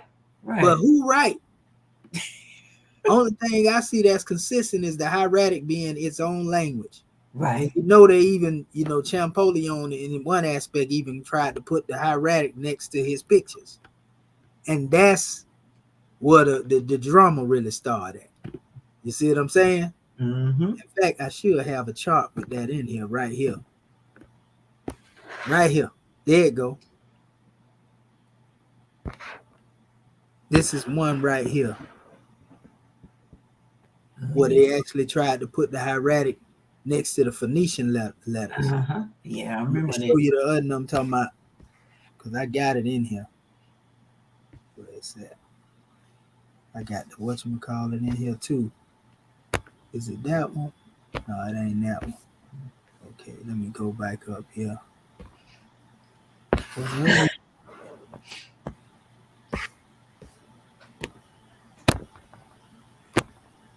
I got it in this chart. It's in one of these charts up here.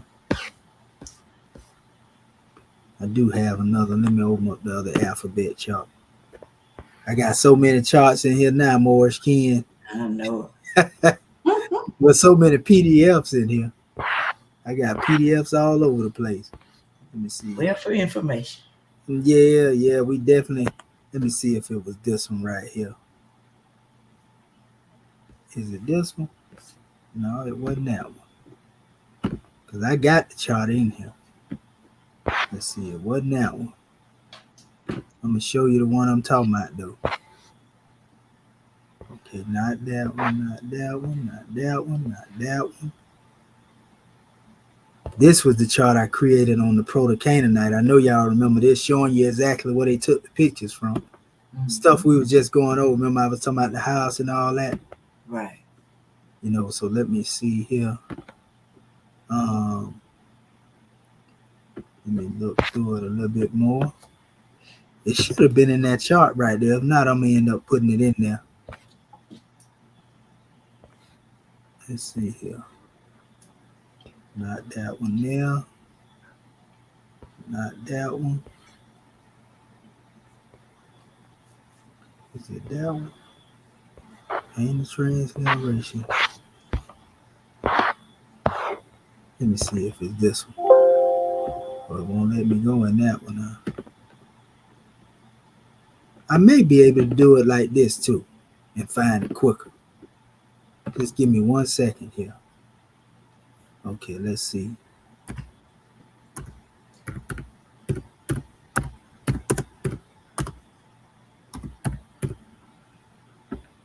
Let's see. I may be able to find it here. Because they do be putting them beside it. Yeah, there you go, right there. That's the one I'm talking about right there. You see what I'm talking about? Mm-hmm. That's exactly what they did right there. Right. See? Okay. So now let's go through these things. Look at the bird. Mm-hmm. They say this represents the letter A. So this is the closest thing that he can find that he felt was shaped like this. Right. You see, he really got his rocks off when he came here. Oh, yeah, this right here looked like the reed leaf, right? Mm-hmm. Then he came here and said, okay, this looked like the arm right here. You got an A? Putting letters on the side of this. Now, this don't look, we done went over this, but look at this. How in the world are you confusing this with this? Right. You know, then he said, okay, here's a symbol here. And the problem is that there are only so many different symbols in the world and shapes in the world until, you know, most of the shapes and symbols actually derive from each other anyway, so to speak. You know, so it's easy to find things and try to compare. Right. We could have did the same thing with the English letter L. That's right. You know, and said, okay, it's shaped like a boot. So we're going to say this is the letter L here. Right. See what I'm saying? Mm-hmm. If we want to do it like that. Now, how do you get a box and make it into this, though? Here's another that he got his rock. So, oh, this represents the letter F right here. Look, y'all. But in all actuality, this predates this. That's right. You see what I'm saying? How in the world do you confuse this symbol for this? Right. We see what you were trying to do right here, but that still ain't that. Mm-mm. This ain't this. That ain't that. That ain't that. You understand? Right. So that's why we call these markers. And unfortunately, we have to deal with this because this is the way they produce the literature. Right. So we got to, again, reverse engineer this stuff out of this wrongness that they done put up here and take it back to here. We don't need this here no more. You see what I'm saying? That's what I'm getting at. And that's what we're trying to show. So when we come forth with the hieratic, and put it together, the information we will have there is maybe the Unicode and stuff like that. Mm-hmm. But we ain't going to be dealing with this stuff right here. Right. That way when we go and pull out our dictionary and we go into some hieratic papyri,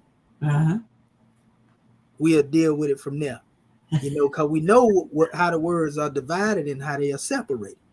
Right. We know the breaking points in the word. It's what they like to call determinant. We call indicators. Mm-hmm. You see what I'm saying? Right. So, and that's the methodology that hasn't been brought forth. They praised Champollion for what he did. They should be honoring us right now as scribes for doing the work we do. But no, Rome didn't say it. I just wanted to make that plain, though, sis, the difference between, the anaglyphs, the heratograms, and the demotic, so to speak. You see what I'm saying? So once they get that, it'll make it easier for our people, and they won't still be thinking about no pictures, and they can learn about the alphabet. Islam. Right.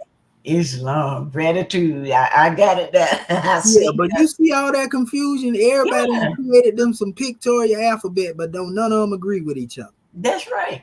I showed you 4 different charts up there, and everybody saying something different. Something different. No one is confusion. You understand me? Yes. Yes. All right. So at this time, we know we done stirred up the ether. Now we're gonna call our next scribe to the manifest. Now, Dr. Shaheed, my thing still saying, my thing says stop sharing. Do I need to hit that button? Yeah, I'm finna remove mine and yours. Okay, you gonna do it for me? Yeah, I got you. Okay, thank you. Gratitude.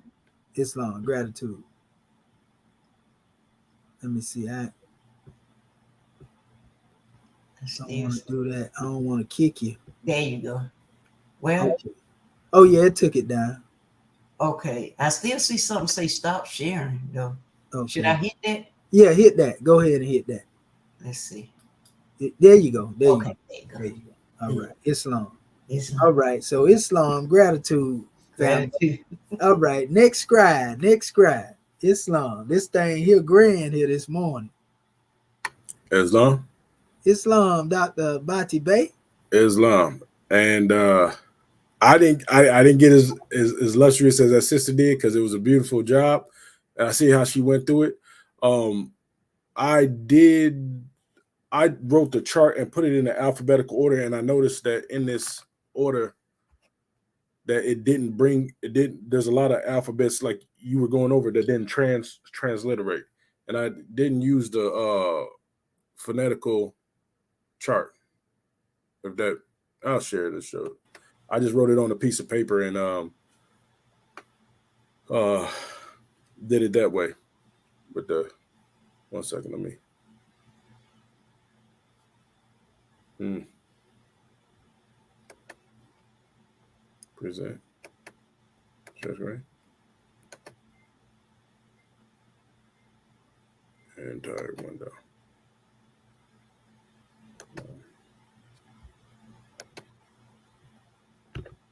And when my mind kind of been scatterbrained, so I had when you said, show the tools that you use. I didn't use for the most part. I didn't use the tools like the Aku or the DP whatever the DP tool. I was going around looking for other means to cross-reference the information. And the craziest thing is that I didn't. A lot of them is even saying that the stuff that it was made up, or it wasn't old enough. You know what I'm saying? For a lot of the same reasons where you were showing that they were just putting pictures with alphabets that didn't really, equate to what, our ancestors was trying to express. So, and let me see where it starts at. But it says that add the demotic letters to the phonetic value chart, which corresponds with the hieratic letters. Arrange them in abjad sequence minus the pictorials. 2 says show the oldest acceptation date and papyries of each letter. Give a brief description difference between the heratograms, demotic, and the anaglyphs. And tell us how you tell us how your tools aided you in improving your research. And so when I just took a picture of my what I do. Oh, I just added you to the screen, good brother. Oh, there you go. Yes, sir. Okay, so I did. I'm trying to remember. 1 second. Where the I took a picture. Where's it at? Should be on here.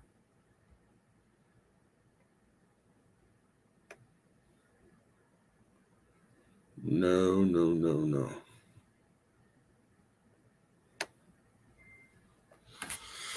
1 second.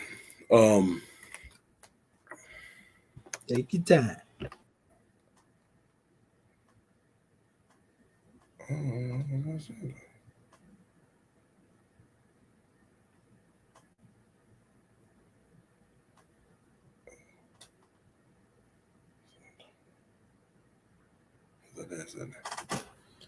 I sent it, but I don't have it on here.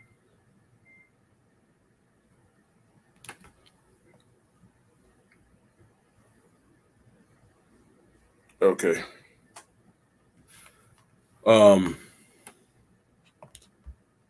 I think I said, okay, that's what it is then. It has to be.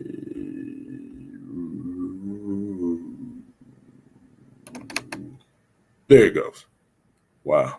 It's popped up. But this is what I did. And when I was going through it, the reason why you see the spaces on this, I put the Egyptian on one side, so I got my I got kind of like a template, and then I put the hieratic next to that, and then the numbers, and then boom, and then the demotic. But there's a lot of alphabets. When you were going over that, I thought that there was no transliteration for those the Ein, like you said, but you went through there and did it, the Sad, because it only showed one S. But then when I looked through the Mustafa Gadala book to see the sound shifting of certain letters, that still didn't equate to the list that it showed on the Demotic alphabet. It didn't equate to the alphabet, the abjad, the sequence that they put on there. So I didn't know how to really bring that in, the rest of the alphabet. So all I had was A, B, and then this G I put as GH, and I had it as an X up there because that was a shot that for that would be in sound shifting. But then I remembered that the GH is more so the Gain down here, so I put the X down there. For real, it was like I said, my mind been a little bit scatterbrained lately with that. So I just that's what I did on that part, and I'm gonna go into why some of the other portions of when I was looking up the alphabet in the where's it at? And you said to look for the oldest papyri for it, and this is the oldest papyri. Now my mind wasn't thinking to go to the Akutu, but I have the Akutu up there, and I was looking at that, but it's still the alphabet in the Demotic didn't match. I couldn't find those alphabets on the Akutu until I seen the sister bring up the DP tool, and even then some of the letters didn't bring up on there. So my mind, I was stuck using the Aku and the Aku tool, and I didn't bring up all the transliterations. I'm trying to find this one document. This is what I was looking at, and I brought this up because it says, I'll just read this portion. It says the Demotic or popular script, a name given to it by Herodotus, developed from a northern variant of the hieratic script in about 660 BC. The Egyptians themselves called it the Sekhet, written for documents. So they're making a distinction that there's an actual language that a language that they actually or an actual alphabet that they had that that was for actual writings, and they were separating it from the pick, the anaglyphs or the heratograms. They were separating that by saying this. The Egyptians themselves called it the Shat writing documents. It says Second in Shat. That's right. Second in Shat. Okay, Islam, gratitude. And it says during the 26th dynasty, it became the preferred script at court. And I don't think that was the preferred script at court. I think that, what I'm saying, that was just the general language. And what further lets me know that they weren't really doing. And I'm starting to think that this is just recently put out, because a lot of the stuff that we've been going over, they're putting in here, but they're still trying to equate this to the Greek. It says Greek derived Coptic. It says, yep. See what I'm talking about? Dynasty, it became the preferred script at court. However, during the 4th century, it was gradually replaced by the Greek-derived Coptic alphabet. The most recent example of the writing in Demotic dates to 425 AD, which that don't make no sense, because the Demotic is one of the older scripts that derived from the Hieratic. And then, you know what I'm saying? So you got the Hieratic, Mariatic, and that's not in sequence that it came along, but the Hieratic, the Mariatic, and the Demotic, the Coptic and Demotic, but they're trying to still equate all the information to being Greek, to give it some whitewashing or whatever you want to call it, to make it seem like the Greeks derived it. That's not even nowhere near the truth. Then it goes on and says the Demotic script was used for writing business, legal, scientific, literary, and religious documents. So again, they're giving credence to the fact that the Demotic was an actual language and not a hieroglyphs. So that kills that Champollion and the that Champollion and the other brother about trying to use the hieroglyphs or the pictograms to make it into a language. That's just them ignorance. And it's like, kind of like, hey, I'm gonna put this with this because I'm running out of time and things ain't looking how it should. That's like the guy that says they're reaping in a scanty way. So that's where I was getting what I was getting out of all that. And it says it was written almost exclusively from right to left in the horizontal lines and mainly in the ink papyrus. Demotic inscription on wood and stone are also known during the Ptolemaic period. It was regularly carved in stone. Now, and you see what that's saying, so that we know that was after the takeover. It was after the takeover that that they were really trying to say that this language or whatever was written in. It was Demotic, but I think from the evidence that we had come across that it's before then. It was the most famous example of this was the Rosetta Stone. We know the Rosetta Stone wasn't. We don't know the authenticity behind the Rosetta Stone, which inscribes the text in the hieroglyphic script, Greek and Demotic, and was one of the keys decipherments to the ancient Egyptian script. But they have it. The ancient Egyptian script has not been deciphered. So therefore, how can they sit over there and put this as being even a credited tool? Because they got a whole bunch of mixed information in here, and so that's where I was going over, and I tried to get in here because it says you gotta, before you use this, you gotta apply with these people, and I just want to see how far back that their information goes, and this I think was the alphabet that you were bringing up earlier too, but a lot of this stuff didn't transliterate because they had this as a Y, but I also seen it in another document that this was an M. You know what I'm saying? So it's more confusion than it is actual. You can actually decipher it, and that's all I got out of the all I saying really focused on doing the assignment. Islam. Okay, Islam. Yeah, and so what happened with that as special measure is that they were trying to make the Greeks seem like they were the ones who created even the Demotic language, brother. And you see, that's why I told the sister to put the attestations up there, which show how far back they go. And you see a lot of them words go all the way back to the second dynasty. You know what I mean? So if that's the case, that way before Champollion or even the Ptolemies even come on the scene. And that is special alphabet. I'm going to share my screen right here. We got our beloved sister, Niamh. She asked the question. She said, have some type of discovery been made using this method? Did anything stand out? And oh yeah, a whole lot stand out, Goddess and Queen. What stand out is the fact that these people tried to hide the actual true language of Egypt, or the Kemites, on the pictures. As we've been bringing forth and what we are doing now, because we're no longer dealing with strictly the hieratic. We in the Demotic right now, the second in Shat. And so we actually getting ready to go into all of that and show you how everything stands out. Just like I was speaking a few minutes ago, when it comes to dealing with the different alphabet charts that they came up with, you can see none of them correspond with each other. So if all of them got their own alphabet chart and they're using the same symbols, that's a problem. Because one thing we know when we deal with the actual languages, such as the Arabic, the Hebrew, even the Kemetic, other languages, they have words that correspond with each other. But if you get into some of these charts that we see that are being used, that's right. She said, how are they teaching it? They're not teaching it. They're not teaching it.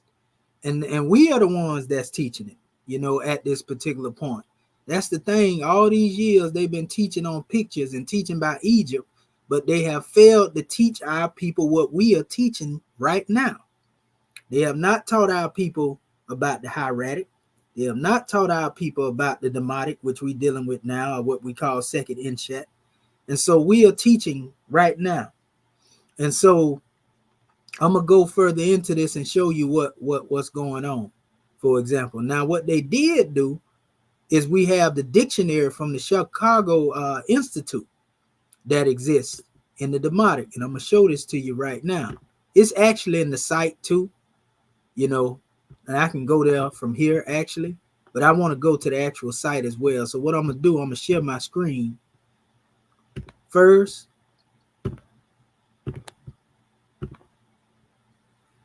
And the reason a lot of our people a lot of them that give pushback, in the different other groups, they give that pushback because they haven't studied this stuff. And so what we trying to teach them, they ain't never heard it before, as far as going in depth. They heard the term Demotic, they heard the term hieratic, but they just brushed it off. Unlike us, we went into it. So let me show you real quick here. I'm gonna pull this up, and trying to pull my, what in the world? I done closed my little thing out. Let me get it over here and open it back up here. Okay. I'm gonna open that back up for you. Okay, so now, if you scroll down here, this is the tool that we use too, family, for everybody that's out here looking. This is the Demotic Paleographer database project created by our good brother Nagai Masakatu. Did a good job. Okay, so here, if you hit this tab, it's bringing up the actual dictionary. This is the Chicago Demotic Dictionary. The same thing we had went over when we first went over the Demotic. All of us got this. The Scribes got this. And it actually shows you, the Demotic. So we keep asking our people, why isn't that they haven't taught our people this? So when you go in here, notice they don't have no hieroglyphics up in here. As far as when it comes to do it, they dealing straight with Demotic. You know what I mean? They dealing strictly with Demotic. And that's how our dictionary gonna be once we finish, when we deal with the hieratic and so forth and so on. So these are different definitions of word in Demotic. But I want to go back to the actual alphabet. So I'm gonna take you over here. We was able to click on that. It's gonna take us back to the same thing, but this is the actual place where you can find this dictionary. This is people that's actually they consider them the authority, family, when it comes to this. So this is the Demotic Dictionary, the Institute for the Study of Ancient Cultures of the University of Chicago, right? So those are the same documents I just tapped into a few minutes ago. I got all these downloaded. I actually have the physical copy right next to me, where I went into it and I made some changes on some things by adding in the full pronunciation of word. So what you do, you just simply hit this. This is the alphabet for the letter A. So they have everything in here dealing with the letter A family. See how the letter A look right here? This is the letter A right here. These are the two expressions that you will see that they depict as the letter A. Then they show you them in actual papyri. So this is the letter A alone here, right? If you were to put this together, for example, this would be here, pa, here, pa. This is ta here. This is ahwi here, right? This is E.A.R.S here, E.A.R.S here, right? Okay, so and it's giving definitions of each word. Awi. See, that's the letter A. That's A, and that's W. Awi, right? That's A, and that's E, right? I, which means to praise. A, right? Which is like O, an expression, right? A vocative particle. You know, I, again, here for animal. They're using the same word here. They have the same root. Then they have ayati, which means to harm. At, below, under. You see? So these are different definitions for the word dealing with the letter A. So now when you come back to my chart that I put together in abjad order, let me get to it here, right here. There you go. That's where you have the letter A. See it here? That's it right there. Now notice I actually had the Demotic chart here, which I ended up finding later after I had did my own work on it, putting it together in abjad order, and it corresponded with exactly what I had put together. Only difference is I have all the different attestations that were seen, the different letters. And so I put them all beside whatever letter I found. Like if I found A here, whatever symbol that I seen corresponded with that, you know, in the Demotic realm, I put them together next to it. And then the same thing with the B. And then the G. That's why in the D, you see different forms of it connecting here. You see? If you look at all these different letters. And then you come down to the H. You know, that's the letter for H. You got W, but look at all these different, well, that's actually H, and then you have your W's right here, you know, up under that. So I grouped the ones together that actually, you know, have different attestations on them too. So when you come back over here on a 1-for-1, this is your Coptic, your Hecopter.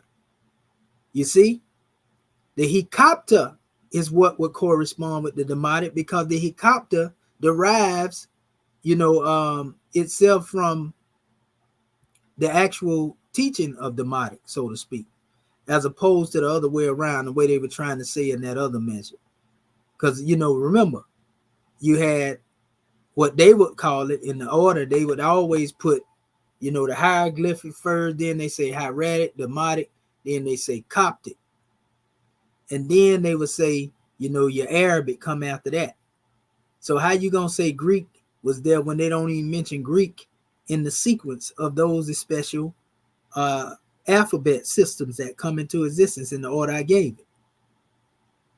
If Coptic came after Demotic, and then we had Arabic coming after that, then where does the Greek fit in?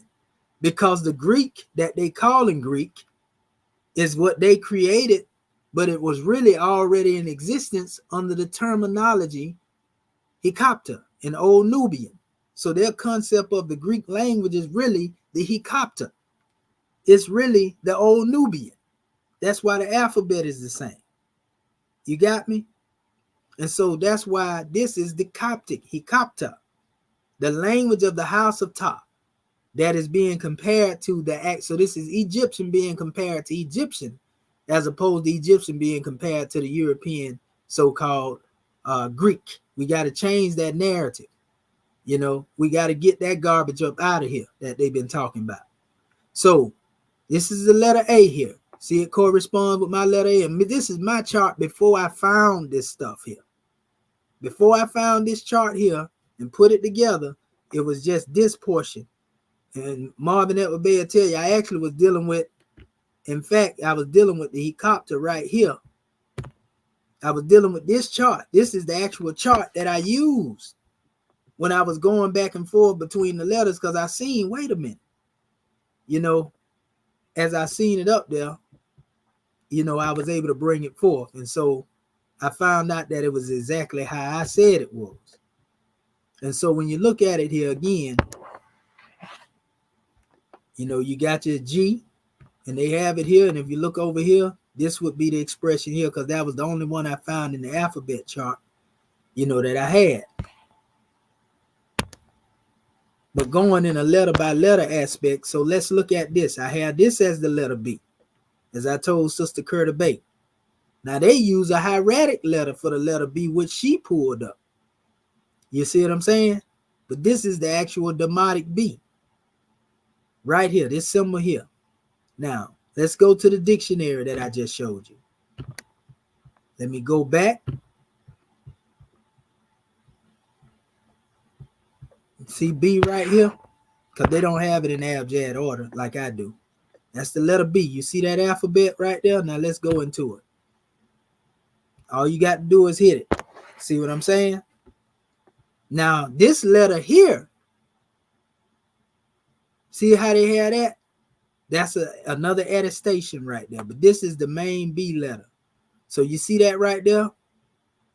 See how it goes and it loops?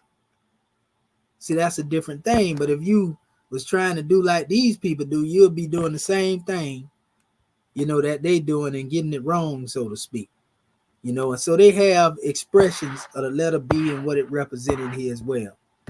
I want to go to the next. I'm going to just do the abjad, and then I'm going to turn it over to our other scribe, because I don't want to be doing, you know, this all day, so to speak. I'm just trying to give our people some leeway. So this is the letter G here. This is the letter I have for the letter G. You see? So when we go back to the actual dictionary, let me get up out of here, back up out of here again. Scroll it down. Keep going. There it is. See, it's the same exact alphabet that I put there. Only thing I did is just put it in abjad order. So when you go into the letter G, these are the attestations for those special letters dealing with G. Now let's go back to my letter. See it right there? G. Let's go back over here. Remember, the G sound shifts with the K. And this is their expression for it. So though they have them separated here, it's still the same expression. You know, this is the G. So let me see here, and let me get the letter D now. So this is the D right here, right? Now D is interchangeable with the letter T. When we look at the D and the T, see how they have it here? See the symbol here, the D and the T? This is it right here. And they have it put together with a line on it, but when you see this here, this is definitely the T, right? See it right here, T, T. And then in the particular chart I had, they were saying, or this, but this is actually the letter B. See what I'm saying? So I just put it there as they had it posted, but this is B, but this is the T, the D. You see? And so forth and so on. And so I put all of the data up there that was in front of me, and therefore I may be able to deal with what is the proper letter. And if you look right here, you see the same thing, but it's just a little smaller. They got a different expression here. Even to the extent to when we go into the actual the alphabet chart, you can see the T is still the same way, the one that I created over here. Let me open this up. See the letter T?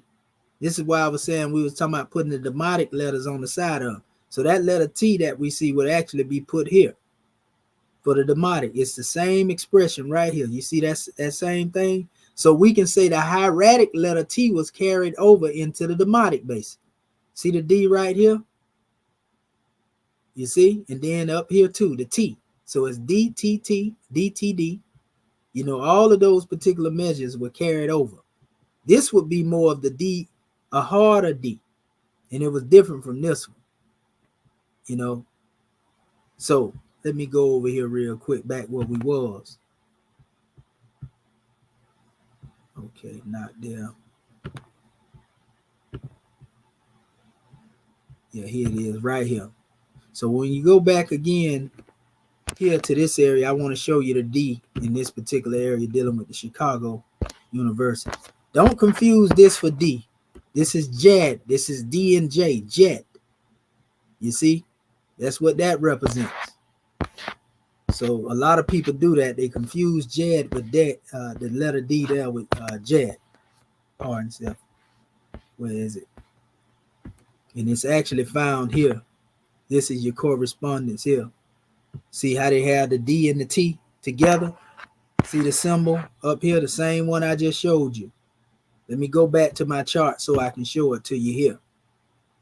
I ain't even using our tools at this particular point here. We can go into them at another time, but I'm just trying to show you the direct correspondence.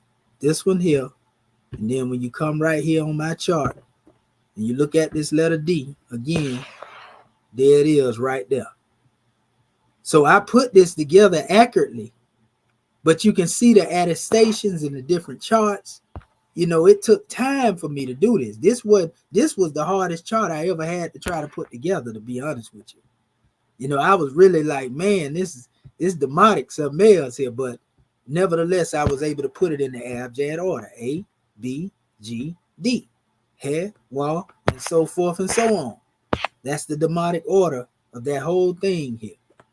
You know what I mean? And so, like I say, I found this chart later, and I was able to basically compare it to what I already had, and it pretty much went one for one, you know, with everything it is that I put here. You know, when I looked at everything and went over it carefully, you know, I can see all these different symbols that were fine. Even if someone added, I could see at least one in this group, you know, in my chart, you know, and we can go on and on with it all the way down. You know, even right here, like where you see it angled different, and it's angled this way, but it's still the letter here. You know, this is your Y, so forth and so on. We can see the correspondence between it. So, you know, that's the type of stuff you have to go through when somebody done changed so much, though. And so this particular session that we have, and it's getting us familiar with the actual Demotic alphabet again, especially for our people that don't know, you getting familiar with the alphabet. Then we'll go into, you know, the breaking down sentences and words and all that. But you got to start with knowing the alphabet and how it became what it is first and foremost, and get away from this stuff here that Champollion had created as a diversion, so to speak. And that's why our brother said it right here.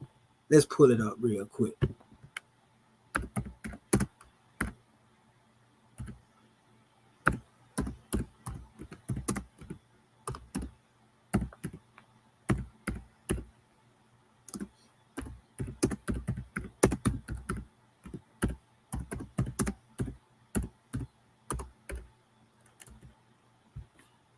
I'm gonna see if they'll let me pull this up in PDF. We may be able. Oh, I got it right here. This is the one. This got some things up here. Let's see how far it go. Y'all got to get a copy of this right here, family. You know, our brother Mustafa Gadala, we give honors to him for the extensive research. And this is it right here, some of the things that he covered. Like he said, the historical deception of the ancient Egyptian linguistics will clarify the intended confusion that hides the alphabetical form of writing in ancient Egypt as an archetype of all languages throughout the world. In this particular chapter here, he talks about the smoke screen that was created. Let me see. I got my book up here. And I'll read to you what he said. You know, and you'll get it. And if you don't have this book, people, please get it. You know, because it's going to give you a better understanding, you know, of this information that we giving to you. You know, this is somebody that's native born. He's a native born Egyptian. And he basically exposed the European, you know, and let it be known on what they did and how they changed up things and had people thinking, you know, of these alphabets in the wrong way, so to speak. And matter of fact, let me see. I think it may have that here. Let's see if it let it put that portion in here dealing with chapter 1. Let's see. Okay, that's the ABGD letters.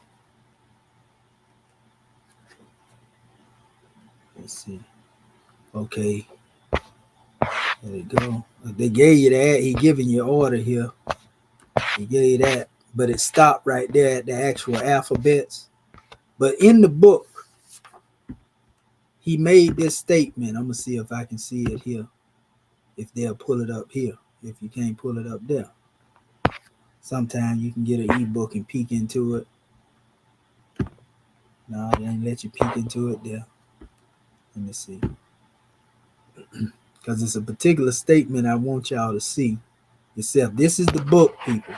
Get this book by Mustafa Gadala. Look, it don't cost but $9 for the audio book, $6 for the ebook, and you can purchase it for a similar price online.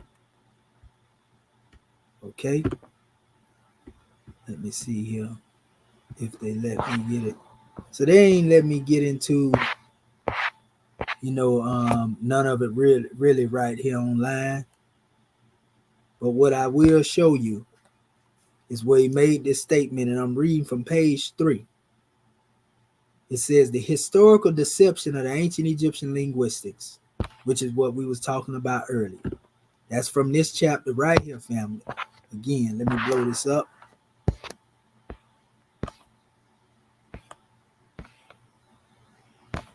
Go back a little bit. Right there. He talks about the hieroglyphs, hieroglyphic smoke screen. So that's what it is, 1.1 hieroglyphic smoke screen. He said the biggest smoke screen in history is concealing the ancient Egyptian alphabetical writing system. And when he talking about the ancient Egyptian writing system, he talking about hieratic, family, not hieroglyphs. He said Western Egyptologists made everyone think of Egyptian language as a collection of primitive pictures called hieroglyphs. They concealed the Egyptian alphabetical system as the mother of all languages in the world. You see? And he said, here is how Alan Gardiner in his book, Egyptian Grammar, tried to rationalize how they concealed the Egyptian alphabetical system. In his book, Egyptian Grammar, Gardiner writes, he using their own material to expose them, basically. So he quotes Gardiner, one of the chief Egyptologists. Now, he just told you that they covered up the real alphabetical system of writing, which is hieratic, with pictures. Now he's quoting Alan Gardiner, the same one that took that papyri, like I showed y'all before, the papyri of Prisia, the Chester Beatty papyri and a couple of more papyri, and then throwed it away basically after he used the actual papyri of the letters. But it says Egyptologists have experienced the practical need of adopting some common standard to which different hieratic hands can be reduced. So they wanted to reduce, you know, in the methodology, the difficulty that they was having with the hieratic. This is Alan Gardiner himself talking. Instead of selecting one simple style of hieratic for the purpose, have preferred to transcribe all hieratic hands into hieroglyphic. So Alan Gardiner telling you right here that it was their choice to take the hieratic and transcribe these hieratic measures into hieroglyphs. Once you hear that right there basically tell you exactly everything that I just showed you on the picture, what I said. Problem is, the Egyptolomites, or those who follow Egyptology under the European teachings, they don't know this because they've been taught hieroglyphics was the language. You understand? But Mustafa Gadala goes through not only that source, but a couple of more of the sources. And after he quoted Alan Gardiner, this is how he followed it up.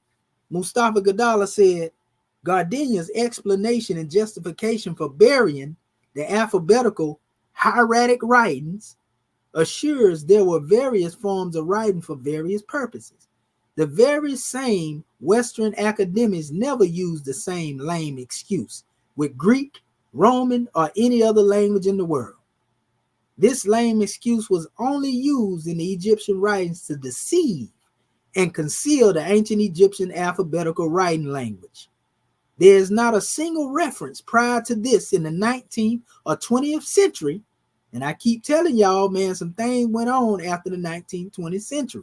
This is where they come up with their Hermetic hypothesis. This is where they come up with Darwinism, being expressed as widely as it is. This is where they come up with what they call scientific racism, and your eugenics and all that right there growed up out of all this stuff. It happened after the 19th century, family. Prior to that, everybody understood the hieroglyphics or the pictograms as metaphysical, metaphorical, symbolic, etc., being passed down from priest to priest, from king to son, or pharaoh to son, or Per, Ramesu. It wasn't taught to the common masses. So hieratic was the actual language. Metare and comet. We said over and over again, family, but we're going to keep using the hammer of repetition until our people get it right.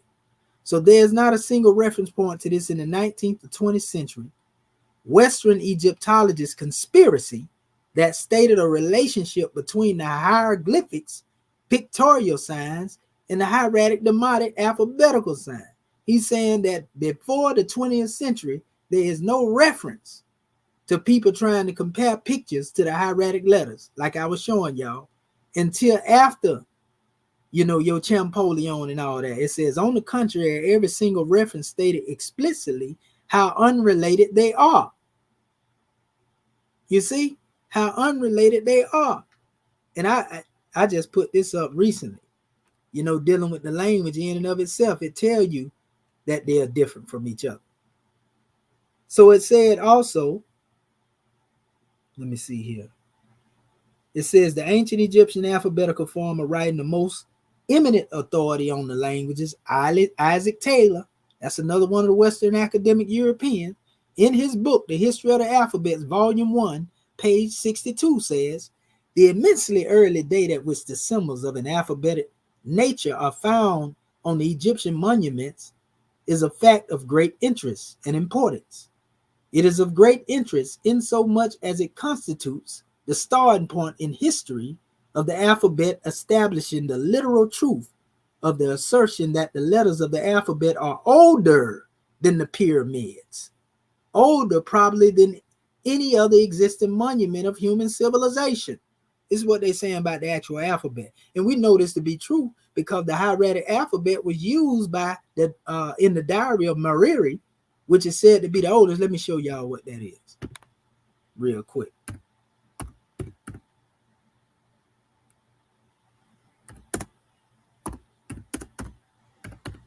So when y'all hear me make reference to this, y'all know what I'm talking about.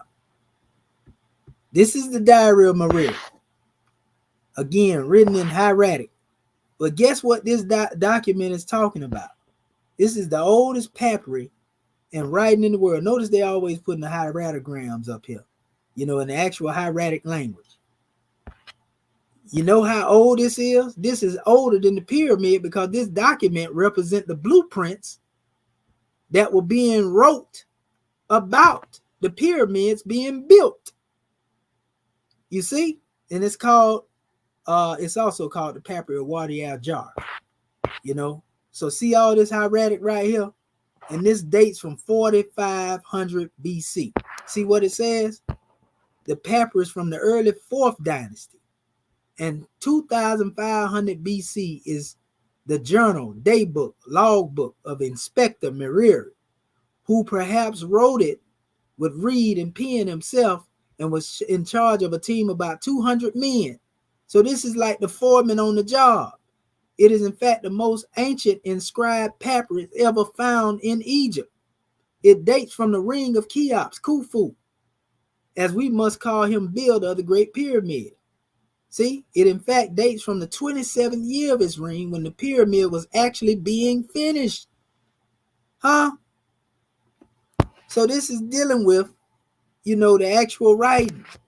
And so we're talking about hieratic papyri that predate all that stuff. So this right here debunked all the foolery of people saying that hieroglyphics came before this. Because all the other monuments that come after the pyramids, such as the Temple of Luxor and other temples that have these symbols or pictures on them, came after this event. You understand? They ain't teaching you this. They actually call this the Red Sea Scroll because they said it was found by the Red Sea. Just like they had a Dead Sea Scroll. So remember, the Red Sea Scroll is the oldest papyri written in hieratic by the actual people that was drawing up, the log book and the tally of those who were working on the pyramids, family. So, I mean, I don't know what to say outside of that right there. But, there you go. So what I'm going to do is let our other scribe, and I know she's stirred up right now, because our brother Marvin Edwards Bay, he said he has some business to attend to. So only person left now is our Grand National Secretary of the State. No. Islam, you there, Goddess and Queen? No. Islam, family. First of all, I want to rise, giving all praises to our Father God Allah, giving honor to our Prophet Noble Durali, giving honor to our E.A.R.S class this afternoon, to our family online, to our scribes, and also to our host instructor, Dr. Shedawa Menti El Mohedded Shepsual. This has been a grand class. I'm going to share my screen, and much gratitude, Dr. Shahi. Definitely ethers have been stirred up. Hold on 1 second.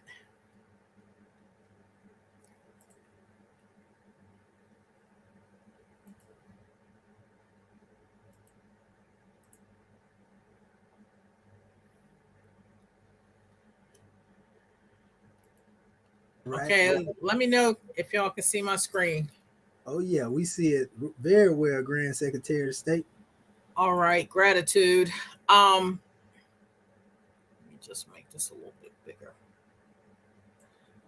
Okay, our assignment was adding the Demotic letters to the phonetic value chart, which correspond with the hieratic letters, arrange them in abjad sequence minus the pictorials, show the oldest attestation date and papyri of each letter, give a brief description of the difference between the hieratograms, Demotic, and anaglyphs.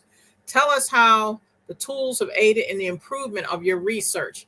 And I had difficulty with blending the Demotic script to that chart because I compiled it from this Demotic alphabet and this face chart. So I kept it in this order, and I just hand wrote in the various symbols as far as the Demotic was concerned. Okay. Let me blow this up. Okay, now for this one, Demotic A, I was pulling from the new tool, which shows the I selected the oldest in all of these letters for Demotic. I selected the oldest. So the attestations that were in this tool, I just hovered over each city, and whatever was the oldest one, that's the one I used. This one was coming out of Acropolis in 644 BCE. That shows the letter A. Also going to the Aku tool, and much gratitude to Dr. Dendra, Dr. Bati Bey, because I'm just going to run through that. And we see, again, 4th Dynasty Old Kingdom is where the hieratic alphabet came from. And this is it in the molar tool under the Unicode D36. And you can see some similarities. The B, here's the attestation, which means the proof of where it came from, because I definitely had to look that up just to be what I know.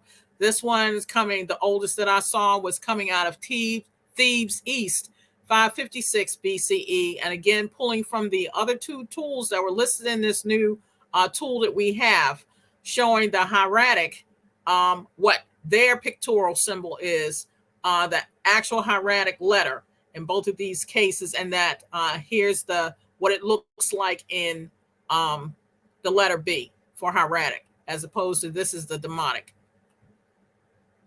G, I didn't find, praise the law, you were giving us a demonstration on the sound shifting, so I'm definitely going to go back and put this chart together. I just have to figure it out, but all is well.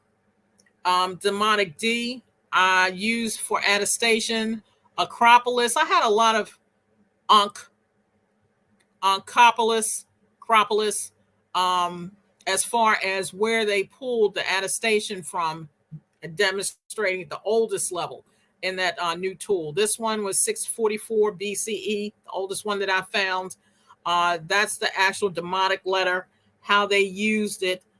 This is coming from the Akud tool that shows that they went back to 4th dynasty. And if you notice, that's in the German. Forgot to translate that over, so pardon yourself. This is actually dealing with the molar tool that is in agreement on the hieratic side. This is how that letter looked. You see some similarities there. With that, the Demotic H, the attestation I pulled. Islam. Pardon self, Grand Secretary of State. I'm sorry too. I meant to tell y'all the way you can translate that. Go to Google Translate when you see that stuff in German. I meant to tell y'all that when I gave that to y'all too, by the way. So anything you find in German, just take it to Google Translate and you can translate it right to English. It's gonna detect what it is. You see what I'm saying? Praise the Lord. Yeah. I'm sorry about that. The tool actually had it on there. Do you want to always translate? But see, I missed that one. Okay. I was moving through this tool so fast. That's how good this thing is. So that was my error. I did see that, but I missed it on that one. Islam.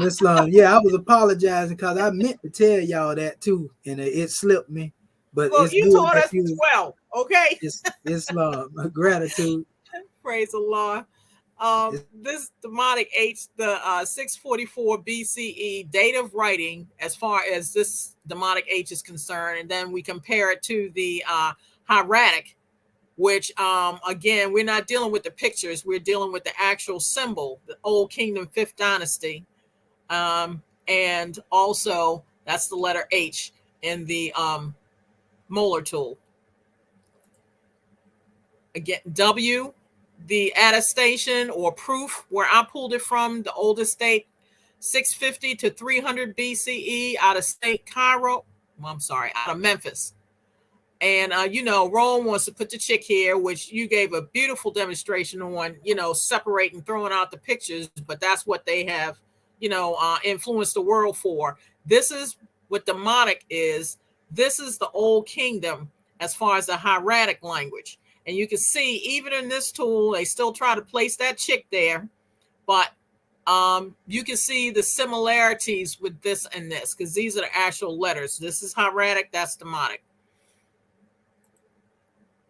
Z, again, much gratitude, Dr. Shahi, for that sound shift. And I wasn't even thinking about that when I was going through the abjad order. Demotic T coming out of Thebes, 559 BCE. And you can see it here on the Demotic side. This is the hieratic actual letter. They have this as, that looks like what, DT? No, some of that stuff was small. I should have made it on 2 pages so I could blow it up further. But so we're not dealing with the actual glyph itself. The Demotic M coming out of, they had place of writing unknown. You can see that's located in the British Museum, but that date of writing was 350 BCE to 150 BCE. And this is coming out of 4th dynasty, Old Kingdom, the actual hieratic letter, which you see it here as well, symbolizing M. Demotic N coming out of Thebes, date of writing 559 BCE. Also, you will see the Unicode of D35 that matches with the D35 down here. Now, This is what the end looks like in Demotic. This is what they have as far as the hieroglyphic is concerned. 5th Dynasty, Old Kingdom. The Demotic S, and apologize for some of this that didn't come out as clearly when I copied it as it is on the tool, because as the guy has stated, when you click on that tool, you can blow it up, you know, and it is a lot more easily seen. This is the Demotic S coming out of Memphis, and that map on the other side of that tool was so powerful because it showed you the various cities along the Nile. And when you, because it's very interactive tool, so when I clicked on Memphis, it actually showed you the point of Memphis on the new tool, geographic wise, you know, and you can always click on that to see further information, because this is just a snapshot. It actually had a couple paragraphs for each entry as well. Rome wants to say this is the plant bulrush or rush. This is actually the hieratic letters coming out of the Old Kingdom. They don't have a date for this, but we've placed it back at 650 BCE. The Demotic F, which is right here, coming out of Thebes East, 556 BCE attestation. Rome is stating, no, this is a horned viper. This is the actual dynastic period, 2nd dynasty.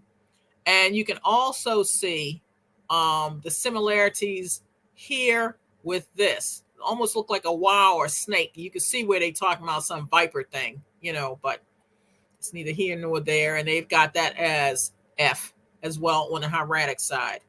The Q, sound shifting K, that's when the sound shifting kind of dawned on me. Oh, man. So, again, I got to go back and tweak this. But this is the Q, sound shifting with K, coming out of Thebes, 559 BCE. Rome will state this is part of the human body with the hands spread out. It's actually on the hieratic side, and you can see the similarities with this and this. Okay, it's actually coming out of the Old Kingdom 5th Dynasty, and this is actually listed as Ka. That's the K and the A.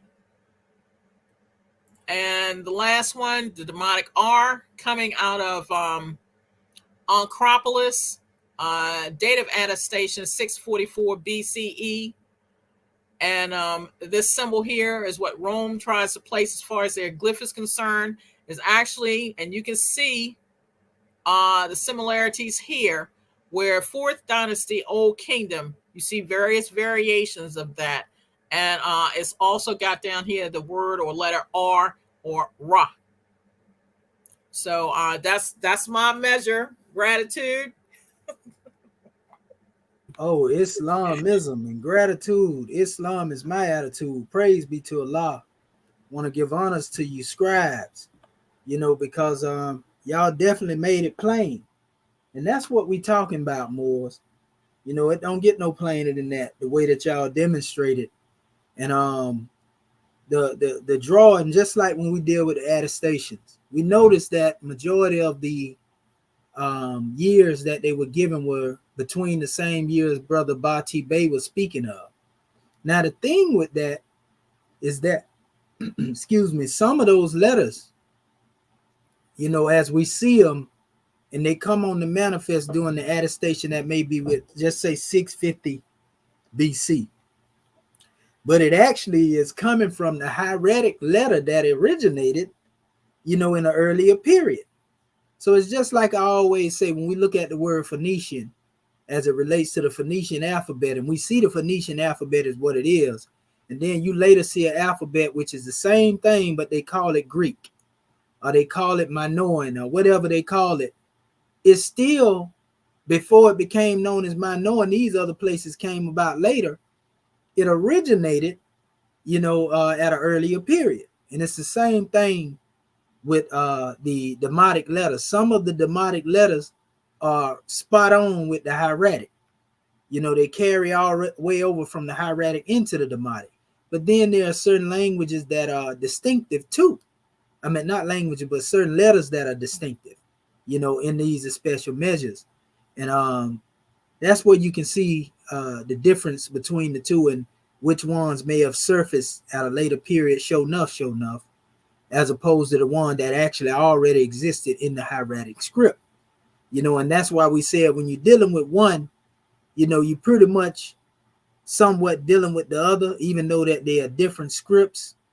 But they kind of is an overlap because some of those letters did carry over from the hieratic into the Demotic. And that's what we're seeing when you see that old attestation that's coming from, the ancient kingdom, such as the old kingdom, the second dynasty, as opposed to those things that come forth and say, well, this is 650 BC. Well, of course, if that became the dominant language around that time, then that means those ancient alphabets carried over into the modern time. And then it is out of this that later came your Coptic. You see, your Hecopter. And then, your Hecopter, which is really known as itself, which referred to as, and I show our people that all the time. And I give our people example what I'm saying when I say that. For those who may be new and may be watching, it's always good to use the hammer of repetition. Man, this is grand draw. And we give honors to your Grand National Secretary of the State for that grand measure that you brought forth, because it was power clad in authority. Y'all the real scribes in this new era and time. Ain't nobody did this work y'all doing right now. You can believe that.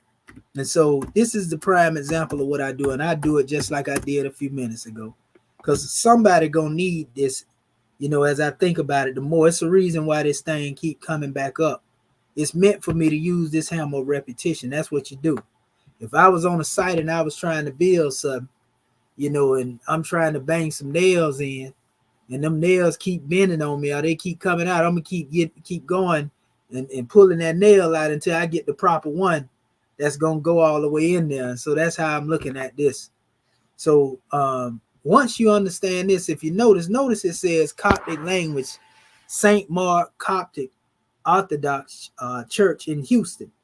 And this is just a random chart I'm pulling up, but I'm doing this to show you what the Coptic looked like. Hecopter, that language that came out of the house of Ptah.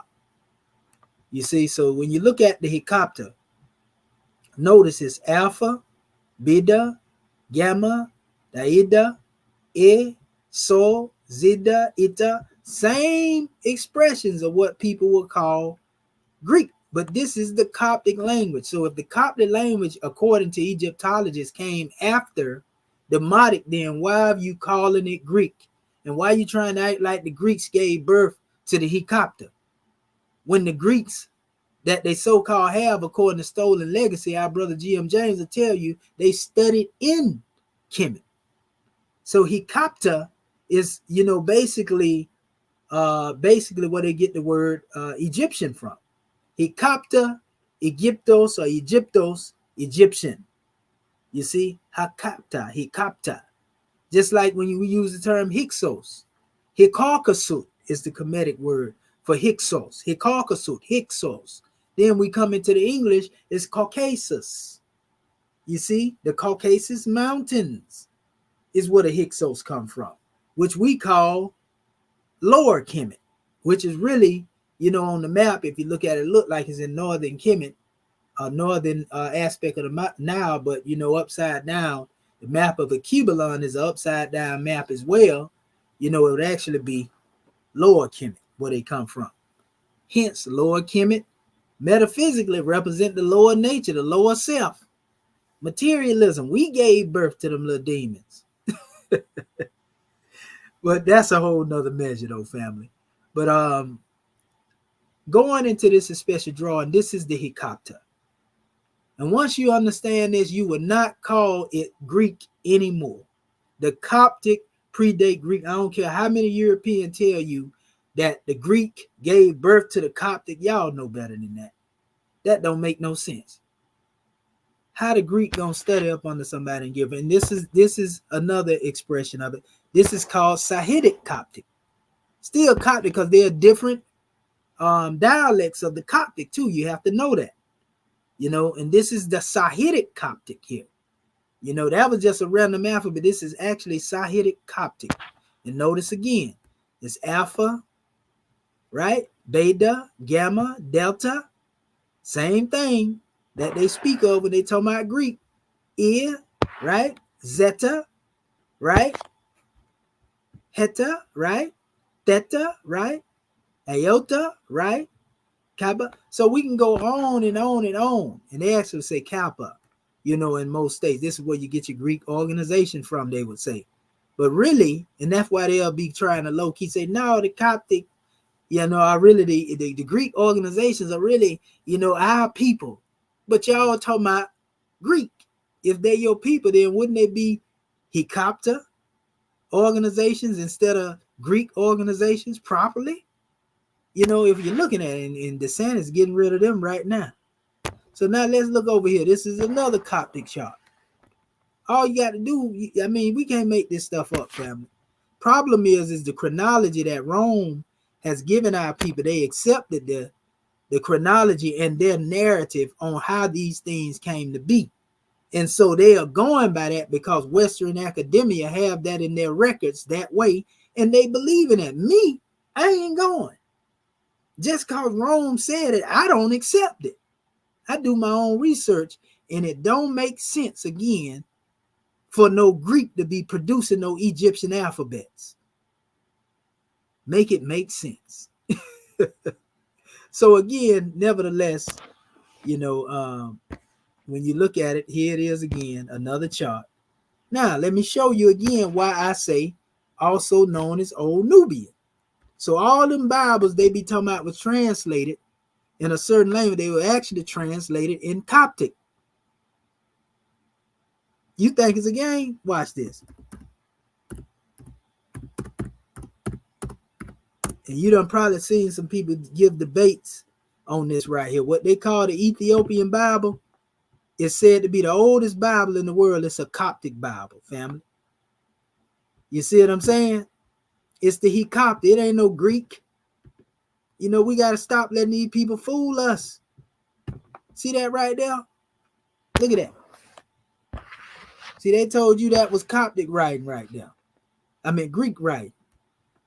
See?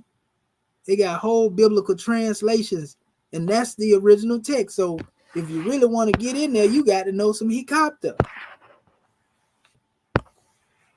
Look at that. Ethiopian Bible. The Hecopter. We can't get around this. And even in those particular texts, if you want to know who the Coptic people is, watch this. Watch this. This is what you're going to see when you get in them Coptic books. That's your brother they be talking about Jesus right there. Do them look like Europeans to y'all? Huh? Ah. But when you get in King James Version, they want to make him look like he Hispanic or a little brighter. He lose a few shades of being sun-kissed, you know, when you deal with that as special mention. So, like, family, you ain't going to get this teaching nowhere. And I'm talking about this. They got whole drawings of the saints, all of them. Look at that. Look at the supper. The Last Supper. Look at them all gathered there. You know what I mean? Them, our people. And don't make me pull out. Okay, let's do this here real quick. Because this is important. This is important because one thing Brother Ivan Van Sertima demonstrated is he was able to demonstrate etymology and archaeology as well. You know what I mean? So we're going to do this right here just for a bonus because we got a PDF on this too. We already put this out there, but it's good, again, putting it all together so that our people can see it as it is. This is something I did. You go look at this when you get a chance to on my channel, Stolen Legacy. I actually went through who the actual Hecopter was. You know, I went through the documents, I went through the language up here and everything. In fact, here it is right here. It says the Coptic is an original tongue. That means that's original of the Egyptians, for it derives all its declinable words and particles from radicals pertaining to itself, meaning it's of itself. Its verbs are derived from its own resources. There is no mixture of any foreign language in its composition except Greek, meaning when the Greeks came up there and started putting their little remix on it, then that's where they go to call it, oh, this is the Greek language. But Coptic in and itself is original tongue of the original people. Huh? It says Zosimus, as quoted by Fabricius, says that the Old Testament was translated into Egyptian.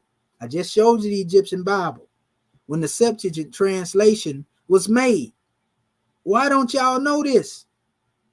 It says biblical tun non Grecian tantium sed itium Egyptus in vernaculum linguam fuisiu translatia. It says, see introduction to Sahidic fragments, which I showed y'all the Sahidic Coptic. So this is what the original Copts look like. You know, these I went through all of this before in my Stolen Legacy. That's your brother from Carthage, you know, that they call Septimus Severus, Hannibal, you know, in connection. I'm just showing the different people how they look, you know, prior to.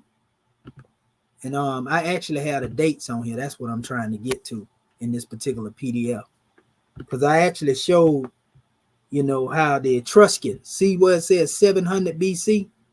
So this is like a few years before the writings, you know, become Demotic according to the attestations, even though we know certain Demotic letters come from the ancient kingdom. Now let's get a little close up in time and see how the people was looking, you know, when we get into the 650. This 600 BC, you know, is what a so-called quote-unquote Greek would look like. Really is Etruscans. These are the indigenous people that was there before the so-called pale-skinned Greek, the Etruscans. This is before, like 300 years prior to the Ptolemy dynasty coming. This is what the people look like. See, that's a terracotta relief from 600 BC, right? You can look all this stuff up. This is from 500 BC. So this is during the time that the Coptic was actually being written, and this is what the people looked like that was demonstrating. So if you think that the so-called Greeks that came later is the one that did it, these the ones they referring to as the Greeks. They should be saying Etruscans. You see? The Etruscans, which were actually a descendant of the Kittihu. Even your Romans. Look at the way the Romans look, family. This is what your Romans look like. That's why they call the Italians Roman Negrus, so to speak. Because they come from Septimus Severus or Hannibal. If you go and do the research, our people tell you about that. Now, this is a goddess from that time. This is 100 AD. This is after the descent of what they call the coming of your brother Yehoshua or Jesus, right? That's what AD means. And look at the features over there during that time. Still Asiatic. This is after the Demotic. This is after the Coptic. It's come on to manifest. Come on, family. You see what I'm saying? You know good and well them is not no Europeans right now. We know this. Look at that. They always blowing the nose off of it to try to hide the truth of who our people is. You know what I mean? These are actual, you know, look at this. Look at that. You know good and well that ain't no European right there. 200 BC. That's 200 years before Christ. You know, so these are the people that were on the manifest when the Coptic was being used and written. So for those who've been telling y'all that this is some Greek European stuff, they've been lying to you, family. And only we the ones gonna tell you the truth, because everybody else want to go with the narrative. Here's another Etruscan, right here from 500 BC. The Demotic was being demonstrated during this time. This is another one here. They use the term Greek for this particular title here, but then you have another Greek vessel, meaning that they found these in Greece, basically. Look, 400 BC. Right there. 400 BC. That's before Christ. Look at the way these people look. You know good and well this is not no European with that nappy hair up there. I ain't seen a European with no nappy hair yet. Even the one that try to grow dreads. Look at him. This is another one right here. This was actually the pillars topped by the head of the god Hermes. So this is supposed to be the head of Hermes, who they call their version of Tehuti. This is 100 AD, you know, the Bardo Museum in Tunisia. That's in Africa itself, you know, and it's a Greek, as they would call it, expression, they would say. But this is from Tunisia, Africa. Look at that. Come on, man. Some of these people look like people y'all know. And y'all know it. That's just like when they talk about, you know, what they call Punic. The Punic, this is Punic here. Some people call this cuneiform. But this is a Punic version that comes from Carthaginian. Now look at the cuneiform. So what are the Carthaginians, you know, which were basically Moors? What were they doing with the same language as the ancient Sumerians? And I already showed y'all a while back that there were people known as the Amaru, the Amorites, and that these people were known as the ancient Moors to that culture. So of course we will see that Cushite language coming down through other areas, all the way over into West Africa, family. We can't make this stuff up. If you think it's a game, here go your Phoenicians right here that come out of that same era. They were the ones that came up with the word Muharram, which is where the word Mari come from. Look at the features on this Phoenician. See, Phoenician bust from the Phoenician period in Spain. So this monument, this particular relic was found in Spain. Tradition has it that the Phoenicians founded the city Gadir. Cadiz is in southwest Spain, 1100 BC, 1100 years before Christ. To exploit the natural resources of the area, it says housed it in Moseu, de Cadiz, Spain. The Phoenician cities were in Canaan. So it's showing that Canaanite connection. When Prophet Noble Drew Ali talk about the Canaanites moving into the Western, you know, hemisphere, and this is the actual alphabet.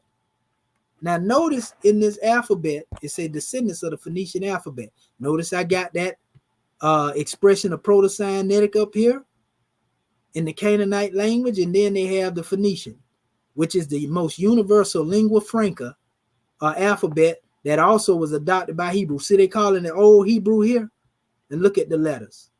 Same letters. It still should be called Phoenician, but they calling it Hebrew. Hebrews call it Paleo-Hebrew. But it was Phoenician, so why not just call it what it was? And I tell people this is the language that the biblical text refer to as the language of the Tower of Babel. Why? Because this language has went all the way into the language, you know, of most nations that are dealing with Africa, especially North Africa, because the Carthaginians use this alphabet, and they had their name for it. You know, there were other nations that used the alphabet, and it's still the same thing.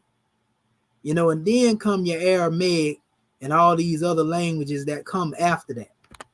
You know, and they were talking about the origin of the word Mari, which I put up here on the top of the screen. I was saying Muharram equals Mari, more. Where did I get it from? This article.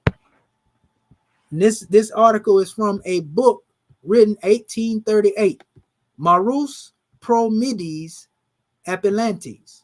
This etymology is of no value. Bocart, it says, with more probability deduces the name Mari, it says, from the Phoenician Muharram, meaning the furthest people.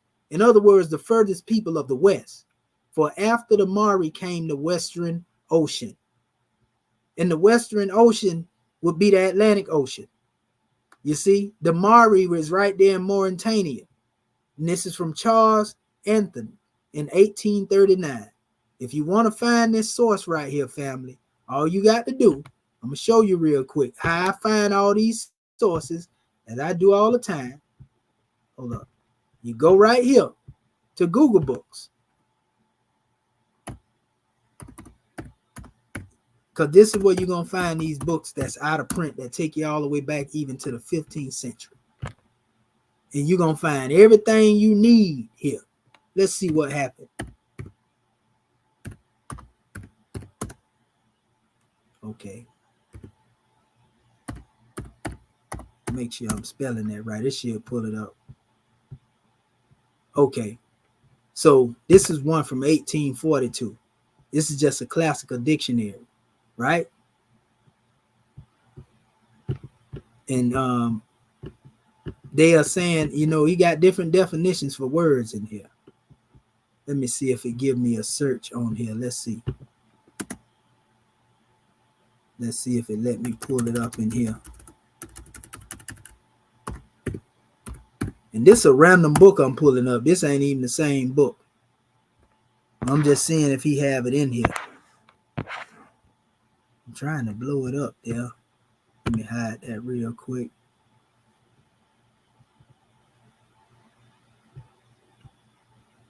Yeah, it's not letting me blow it up. But what I'm showing you, you can even do this. Let me go back to the Google Book search engine. You can come here in the Google Book search engine and watch this. You just put this word in here. You just put the word Mari in here, right? And you scroll through here and you keep looking. It's going to give you every book that reference to these things from the modern to the ancient time. You just type the word in. You know, if you want to be more specific, you just put Mari and the Moors up here. And see how this came up, ancient and modern Britons? Just like that. That's just that quick. And it's going to highlight what you're looking for. I actually can use the thing here. You know, and so this is in ancient and modern Britain. This is written by a European too. Watch what they say. Watch what they say. Now, this is what they were saying back then.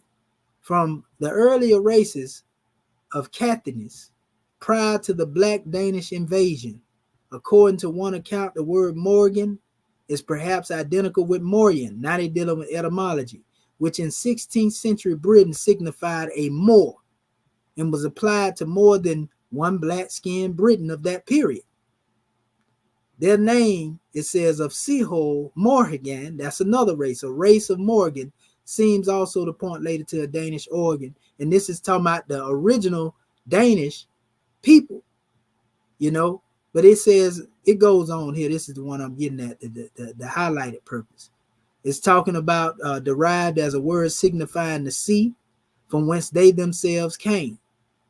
You see, this goes over to the Atlantic Ocean and all that type of measure, right? This reminds one that all the words relating to the Mari are the Moors, right? Let's blow that up so our people can see it if they can't. Moros are Moravians. So in other words, what you call the Moravians, a lot of people don't know, you know, they talking about the European royal blood. The original Moravians were the Moors. So who their daddy? Ask them who their daddy is. That's what I want to know. So anyway, it says Morimen suggests the same origin, and the words signify morass or marsh. It says like the thing they denote, it seems to be the outcome of even Armorican. Sound like American, huh? Armorican, more. In the Gaelic, it's morir. Latin mari, which also deals with the sea. There's a Kemetic word that contains that special measure too. So when they speak of being of the furthest west, and this is David McRitchie here. Here's another one right here, Color Before Prejudice. This is a random book. This was written in 1983. You know, and I don't even know. Watch this. Watch what this author say. I'm just showing you how easy it is to find this stuff. We can't make this stuff up, family. Watch this. Now, whether y'all know it or not right here, this is actually talking about, you know, it's speaking of when Jeremiah said, my skin is black upon me, my bones are burned with heat in the Bible.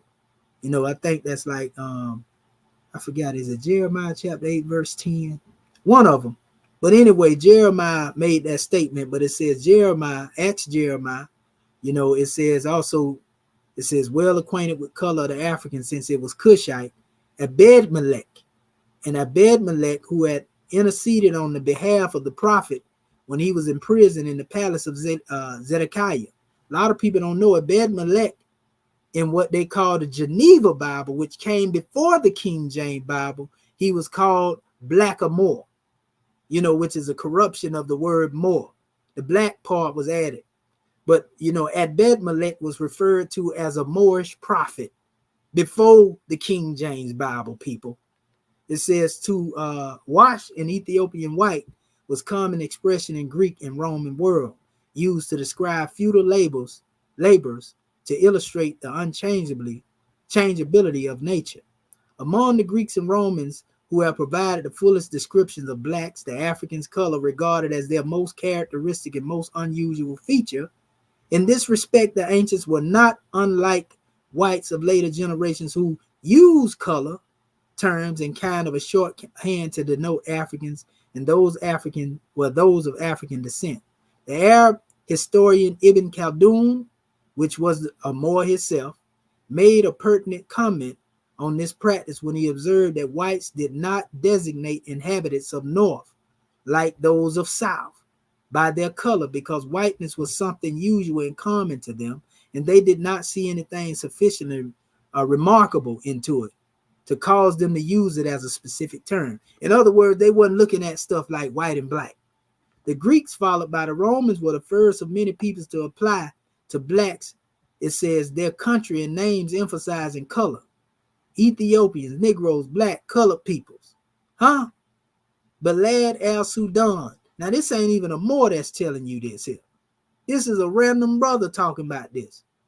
It says, Bilal in al-Sudan, land of the blacks, and Afrique and Nori, Ethiops, the most common generic term in the Greek and Roman world, applied to blacks from the South Egyptian and from the southern fringes of Northwest Africa, highlighted the color of the skin. The word meant literally a burnt-faced person, a colored person from certain regions of Africa in origin, and was a reflection of the environment theory that attributed the Ethiopians' color, as well as their tightly coiled hair, to the intense heat of the southern sun. So it says Ethiopians became the yardstick by which classical antiquity measured colored people. They did use that word at one time, and the prophet came and corrected that. Ethiopia means subdivided. It says in early 1st century AD, Manilius, on his poem on astrology, mentioned the groups who were to be included most frequently in familiar classical color scheme. Ethiopians, blackest, Indians. Now notice it's talking about your Indians now. Less sunburned Egyptians, mildly dark, and the Mari, Moors. And it says who name derived from the color of their skin, meaning the Europeans looked at them as being dark. So in other words, if you don't know nothing else, even though we know more represent the people outside of the nation describe them by this word to refer to the darkness of their complexion. So we know the Moors were melanated. You know, that's what we can get out of this, if it's worth something to us, right? The Indians whom Alexander visited was said to be blacker than all other people except Ethiopians whose the south of Ganges, who were described as burned by the sun. It says, but not so black as Ethiopians or northern Indians resembled Egyptians. So this is dealing with before color prejudice. I'm gonna get this book right here. I like that. Written by Frank Snowden, 1983. You know what I mean? We can keep going on and on and on. We can even go to this book, Inventing of the Berbers, and it show you that the word Berber was a misnomer, and it was given by the Arabs, and the Romans picked up on it, and they replaced the word Moor with Berber. You see what I'm saying? All this stuff came later. We even see Gerald Massey in his book of the beginning. He said all the time, he tell you who these people was, the people of Al-Habasha, you know, the people that were known from Abyssinia, just like I said it right here. He tell you who they is. See it right there? The first lower and upper north or the south, but the Mari or Maru of the north and the west. And this is in keeping with the Meh north or Ru, which is at horizontal the west, and Meroe, Ethiopia, the original name, which is where Meroitic come from, was due to north from the equator, but reckoning from Central Africa, or from Habesh, which is Abyssinia, which I made reference to earlier. We shall find the land of the ancient Mari, Mauritania. Let me blow that up a little bit more so that our people can see it, just in case it's blurry. Right? And then he goes on, you know, it says, this is the name for the land laying northwest of the African center, always reckoning from the south would deposit the names of the Mari land, Mamarica, right? Like America, right? A duplicated form of Morocco, as the Mari or the Moors went further north into Spain. And our DNA proved this here. Now, we just reading this in a book, but I'm going to show you something real quick. I'm going to do it just for a bonus, and we're going to close this demonstration out. The Mari name is that of the later Moors of the land under the Tropic Council of northwest of the equator, as well as of Ethiopia. It's a European telling you your history. Gerald Massey, you know you better than you know yourself. The typical birthplace and the name of the Moors found on Egyptian monuments is written Mari, or Maru. The original Mari dwelt in the northwestern land lying between the Atlantic and the Mediterranean. Their name is identifiable with that of the Mari, whose traditions derive them from northwest. They came from the Maru, and their language, signifies so that they, the people from Maru, would be the Mari or the Mori. And, so, I mean, they tell you they came from Nubia originally. This is their original place of birth. I mean, it don't get no plain in that, but we're going to do this just for the sake of the people that don't know no better and that like to try to debate and say, Gerald Massey didn't know what he was talking about. We're going to show you something right here, because he just said that it goes all the way back to Nubia, and then they went into Northwest Africa. This is the haplogroup. This is the DNA marker that most of us got over here in the West. At least this is the one that was in my DNA chart, and I know most of us are the same. You see? And I'm going to go right here, straight to the point. We ain't going to even read all that extra stuff. We're going to come right here for those who think, that this gene didn't reach us. Outside of Africa now, Mexico. Let me blow this up. At San Jose de los Naturales Royal Hospital burial site, science is undefeated when it comes to this DNA right here. In Mexico City, 3 enslaved West Africans, West African and Southern African ancestry dated between 1453 CE. Wait a minute, that's before Columbus ever got here. So you mean to tell me it was some Africans over here that were being enslaved? No. They want to put enslaved up here in Wiki, but the real enslavement started after Columbus hit the scene, 1453, family. This is the date of the EM2 gene, which is also known as E1B1A.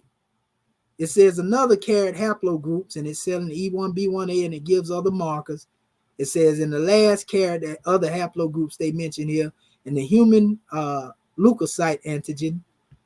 And it says that it further confirmed that the individuals were of sub-Saharan African origin. Your earliest settlers, family. Now, let's go here. If you think that's Portugal, they always trying to say that our people, wasn't there, and it was the Portuguese. They were referred to as the Moriscos. No, these were our people that were there too. See, the dynamic that our people are failing to look at is that no matter whether you go into the mother continent or you come here in the West, whether you understand it or not, there are those who are known as the indigenous Arabs, and then you have the modern Arabs. The indigenous Arabs are as melanated as ever. They're the Cushites. These are the Sabians is what they call them. And they still exist right now. And the same thing when you deal with, your so-called Jews. You have some people that are amongst the Israelites that are of Moorish origin, and they actually have a darker hue. Then you have a light hue. So this is a dynamic that goes on all around the world. Same thing when you get into Morocco. You have melanated Moroccans, and you got those who are considered of lighter origin. Problem is, most people seeing the people that's dominant there being of lighter origin, they automatically say, oh, well, that's not us. Do you know that we talking about them, our children? Them ancestors, they come from after us. We were the ones that were there first because we are indigenous to the planet. All you got to do is read the Book of Fire, the Exhumation of a Nation. The chairman tell you that 1,000,000 times. And the problem is we don't accept ourselves as being indigenous to the planet. We don't believe, because the European told you not to, we don't believe that we was in all these places. You see what I'm saying? Watch this. I'm going to show you something. So Portugal it says at Quebeco de Amoreira, right, in Portugal, an enslaved West African man, it says, who may have been from Senegambian coastal region and Gambia, Mauritania, Senegal, carried the haplogroups E1B1A, was buried among the shell middens between 16th century CE and 18th century CE. Now, do you know this is the exact markers that they tell me? They say I'm 85% Senegambian. You see, basically, West African, sub-Saharan West African. But my DNA started in the Sudan. The EM2 gene was connected to that, which is Ramesses. You see what I'm saying? So that go back to what Jerry Massey was saying, that the Mari people of the West came from Nubia. And they call that moving from Sudan into West Africa across the Sahel. The Sahel is straight through the middle of Africa. You know, that's a powerful demonstration. But notice West Africa in Portugal, right? Spain, in Granada, and this should be common sense. A Muslim Moor of Cordoba Caliphate, who was of the haplogroup E1B1A, and they give the other markers they have, as well as estimated date between 900 CE and 1000 CE, and a Morisco, it said, who was of haplogroup L2. It says, as well as estimated between 1500 CE and 1600 CE, were both found to be of West African, Gambian, Iberian descent. You see, like, come on, family. Last but not least, for those who think they didn't, you know, I already showed you that they reached the United States by Mexico. But let's mention the United States just for a bonus. At Avery's Rest in Chesapeake, Delaware, 3 out of 11 individuals are African Americans who were dated between 1675 CE and 1725 CE, who one was of West African ancestry and carried the haplogroups E1B1A again. Another was of Western Central Bantu speaking ancestry, carried E1B1A again. And another was of West African, East African ancestry, East African going to the Sudan, E1B1A again in the United States, family. And it goes on with a whole bunch of more of them now in South Carolina. I mean, it's just going all over the place. I mean, look at this. Look at this. You can't make this stuff up, family. You know, so if you don't believe you are more after having all that history, there's something wrong with you. And if you don't know that we was the original people that was there, I don't care which one of these names they call you by. You know, Bamaliki, Iwe, Ga, Hutu, Yoruba, Tutsi, Fante, Mandinka, Singalinese, all of these special individuals were known as Moors in the literature of the people around the world. Big facts. And the same thing when you get back to the same chart I was showing you right here, you know, of saying that this word Maharum in the Phoenician language mean the people of the furthest west that came, it said, after them came the Mari, you know, the Western Ocean. So they're talking about the Atlantic Ocean, you know. So, I mean, so when we go back to dealing with what we was talking about as far as the language, you know, and we tell you that, you know, all this stuff come from our ancestors' family, this is not something made up, you know. Look at this. This is some of the Sabian stuff right here. And some of the tablets, you know, that are found. You know, this would be considered Punic. But guess what it was called? Phoenician as well, which is the same thing as seen in these particular tablets known as the Emerald Tablets of Tahuti, you know, that deal with what we call Iberic, the Iberic script. See that right there? We just told you who the people of Iberia was. So, I mean, we're going to get into that some more one day. But just know, people, when they talk about them so-called Greeks, I ain't never seen no Greeks with no locks in their head like that right there. You know what I mean? I ain't never seen no Greeks as melanated as that right there. Other than who we call, you know, what they call the Batid dynasty of Greece, and they refer to these ones also as Etruscans. So once you understand all this, you understand the origin of the languages. And you can see the same thing they was trying to call Greek down here, which is misnomer. It was known as Hecopter. And we can see it in the Coptic text with the Ankh in there and all. So like people got to really know their history and stop taking what Rome say. If you are saying you are Egyptologist, if you saying you Afrocentric, and you still calling your ancestors' language by Greek, something is wrong with the way you think. And you still deep in the crevices of your mind are worshiping at the shrine of Rome and Europe. So with that being said, family, I'm going to close out, because I hope that hammer repetition, I used it well at that particular time. So I'm going to stop right here and let the scribes come forth, starting with our Grand National Secretary of the State, Sister Hatshepsut, Rakat Ma'at, Anpu, Tutankhamun Bey. Islamism, goddess. Are you there? Islam, close as a thought. Islam. Having already risen and given praise and honor where due. Again, much gratitude to our family online, to our scribes, to Act One, also to you, Dr. Shahid, for this wealth of information. I never tire in reference to the hammer of repetition, because for self, every time I go over these lessons, our history, our culture, and being able to use Europeans' definitions and their books to hammer in the truth, which we should get out of the thing in reference to, well, if Rome doesn't say it, then it can't be true, and that's part of indoctrination, here in the West. But we just give honor to being able to see our people unfold, and recognize that the soul is going to search for truth even to the ends of the earth. So this has been a grand class. And I just much gratitude for bringing forth, the Google books so that we can continue to do our own research. And the key word that you gave for me is dealing with that, being able to immerse oneself.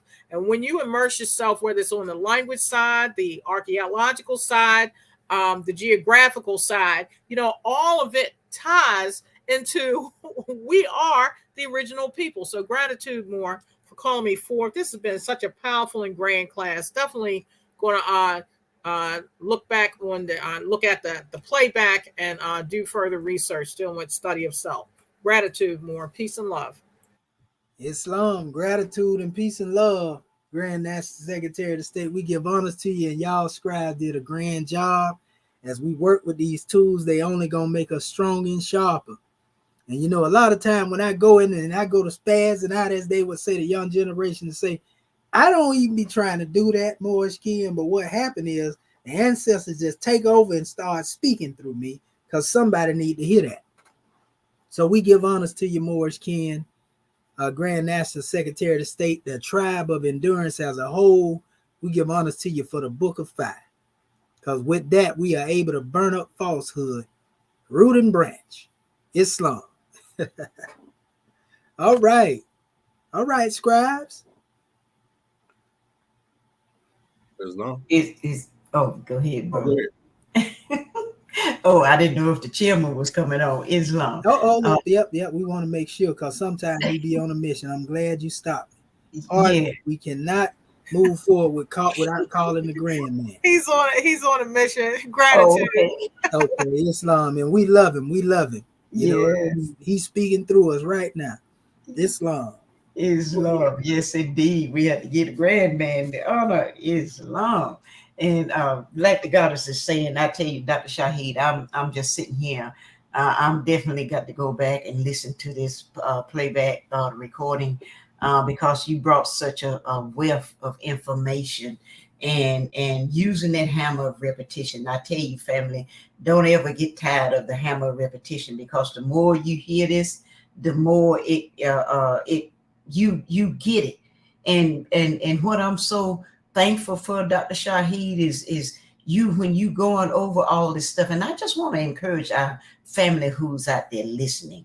And if you're not familiar with what the God man is talking about, that it'll sound strange to you. And I give praises to the great God Allah that when I was in the conscious movement, that I didn't learn the way Champollion them and all of them taught our alphabet. I thank the great God a lot that I didn't learn it that way, because now I would be at the point when I come into this government, I would have to relearn.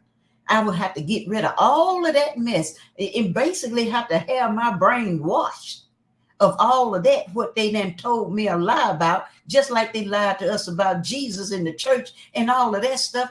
Family, can't you see? These people don't want you to know the truth. They don't want you to know the truth. And like I said, when I was in the conscious movement, the first thing that I learned when we was in the conscious movement was that we were the first people here. We were the first people here. The Europeans actually, like Dr. Shaheed said, who your daddy? We the one made them.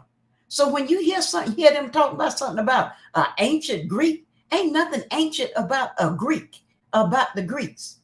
That's something he brewed up.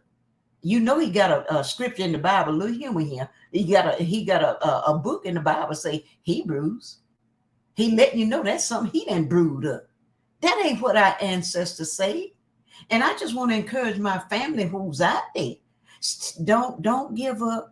I know it might sound strange to some of y'all if you ain't never heard this before, but stand firm with us. Keep getting on these calls. Go back and listen to the God man's teachings on this, because even when I come in the government and he start telling us about this, I didn't have a clue what he was talking about. I saw what he was saying. I understood what he was saying, but it didn't make a whole lot of sense to me. But now we going back over it again and again. And the more we going over this, the more, the better I'm getting an understanding. It's like the light bulb is going off in my head. And I've been come to the realization that I don't accept. I'm not accepting anything that Rome said over what my ancestors said. Because my ancestors, I know my ancestors had it, where they come from. And for me to accept Rome's teaching over them, that's a slap in the face. I would not, and I admire you, Dr. Shaheed, because I see you out there and going against them critics. No, don't read that. Don't read that heretic like they trying to read. And thank you for showing us them charts too. Yeah, the charts where they try. It's so funny. It's funny, but it's not funny, family. How they try to use the pictures and make like them was alphabets. Gratitude, God, man, for showing us those different charts. And I understand now when the young man was going against you, how he was trying to read based off of that chart what you showed us, and no wonder I couldn't understand it. But anyway, this has been a powerful class. Morris Ken, who's out there who's out there listening and Facebook and everything, please, I challenge you, stay with us. Stay with us. You're going to understand it. It's going to come clear to you, especially when you realize that we are not trying to hide anything from you. We're not charging you for that. We are trying to set our people free. And I see the passion in Dr. Shaheed. I see why he got a passion, because our people are still being deceived, just like they deceived us with that Jesus, y'all. Can't you see? They deceived us with Jesus. How you think they're going to turn around and tell you the truth now? They not. They fooled you with the Jesus, and now they're trying to fool you with the language. But we gonna tell you the truth. And gratitude, God, man, that's all I got to say. Because you see, as you can see, I'm fired up. I'm fired up over here. And gratitude for all that you do, all the studying, the tools that you're equipping us with, showing us how to do the research. Don't take what we say, do your own research. So gratitude, God, man, for letting me share. Peace and love. In Islam, Goddess and Queen, we give honors to you for that drawing. Very powerful measure. Islamism without the schism. I want to say something to our family. This is emergency right here when it comes to this stuff. Stay away from that Rebus principle. Please stay away from it. You know what I mean? Because I got it right here. Because this is what they tell you. They be talking about the Rebus principle is how you read the pictures. So if that's the case, and they giving this example, talking about an early phonetic system, phrases such as I believe, for example, might be rendered as I, a B, and a leaf. So they saying this mean I believe, y'all. I believe the European is right. I believe I'm right. I believe everybody right. I don't know what's right. And that's why I say fix it, Egyptolomites. And you see, I got a plunger there for it. We ain't gonna go into what the plunger really represents. But you know what you have to use that plunger for. You know what I mean? Because somebody full of something. So when it come down to dealing with this measure right here, stay away from this so-called Rebus principle. You know, because one thing we know is about belief, faith, and fruition. Belief is what man perhaps think is the truth. You see what I'm saying? By the time you reach fruition, you the truth. So keep on talking about I believe a be live. Keep on now. Let me stop right there and let my brother Bati Bay come in here. Islam, you there, grand man? Islam. And that Rebus, boy, yeah, stay away from that. That's a that's a whole different measure. But when I'm looking at one of the things we got to look at what the information presents, and it's not like what Denzel said in Training Day. It's not what you know, it's what you can prove. Because the way they proving things is with the alternative facts and whatever, they really just lies, but they make it sound clever. And so let's look at this as being a fact. 400 years that they've been, 5,000 years to say they've been on the planet. 400 years they say that we're dealing with civilization. I would say, even if we say just 5,000 years, 5,000 years, they still haven't civilized. If we look at all the evidence that was from, Kemet, how long do you think that took to become in that formation to where actual civilizations were built? They haven't even been on the planet long enough to build a true civilization. Not war-torn civilization is where there is no war. There's not no war-torn in the form of fashion that and people seeking to GMO your foods and all this other stuff. So we know that any information that's coming from them is a byproduct of their search for power. That's what we got to look at. When we're talking about the actual evidence of what is being presented today, you can see there's gaps and holes in the information that the West or Europeans like to present in order to put themselves into a position where they never, ever were made to be. And that's probably as blunt as I can put it with that. But I give honest to you. I'm gonna tell you, Shahid, and even the chairman, I've never been given this many tools when it comes down to looking up anything. Not in school. They don't do this in school. They don't give you research. They don't walk you through the steps. They throw stuff at you and then take their hands off and be like, "Here, go do it," and then want to fail you for not reaching their level of indoctrination.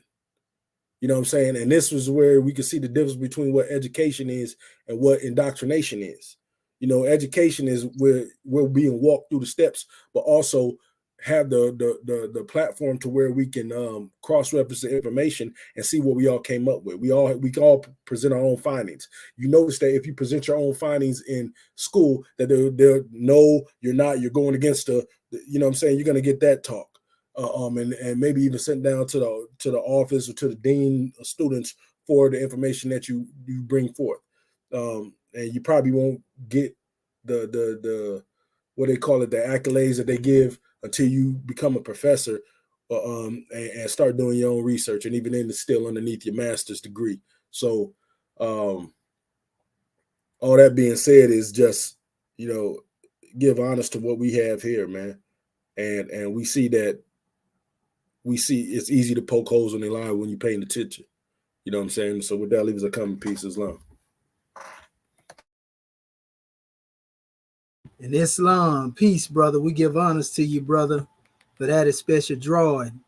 And our people, definitely have to do some deep digging and researching. And a lot of them feel like they're content with where they are.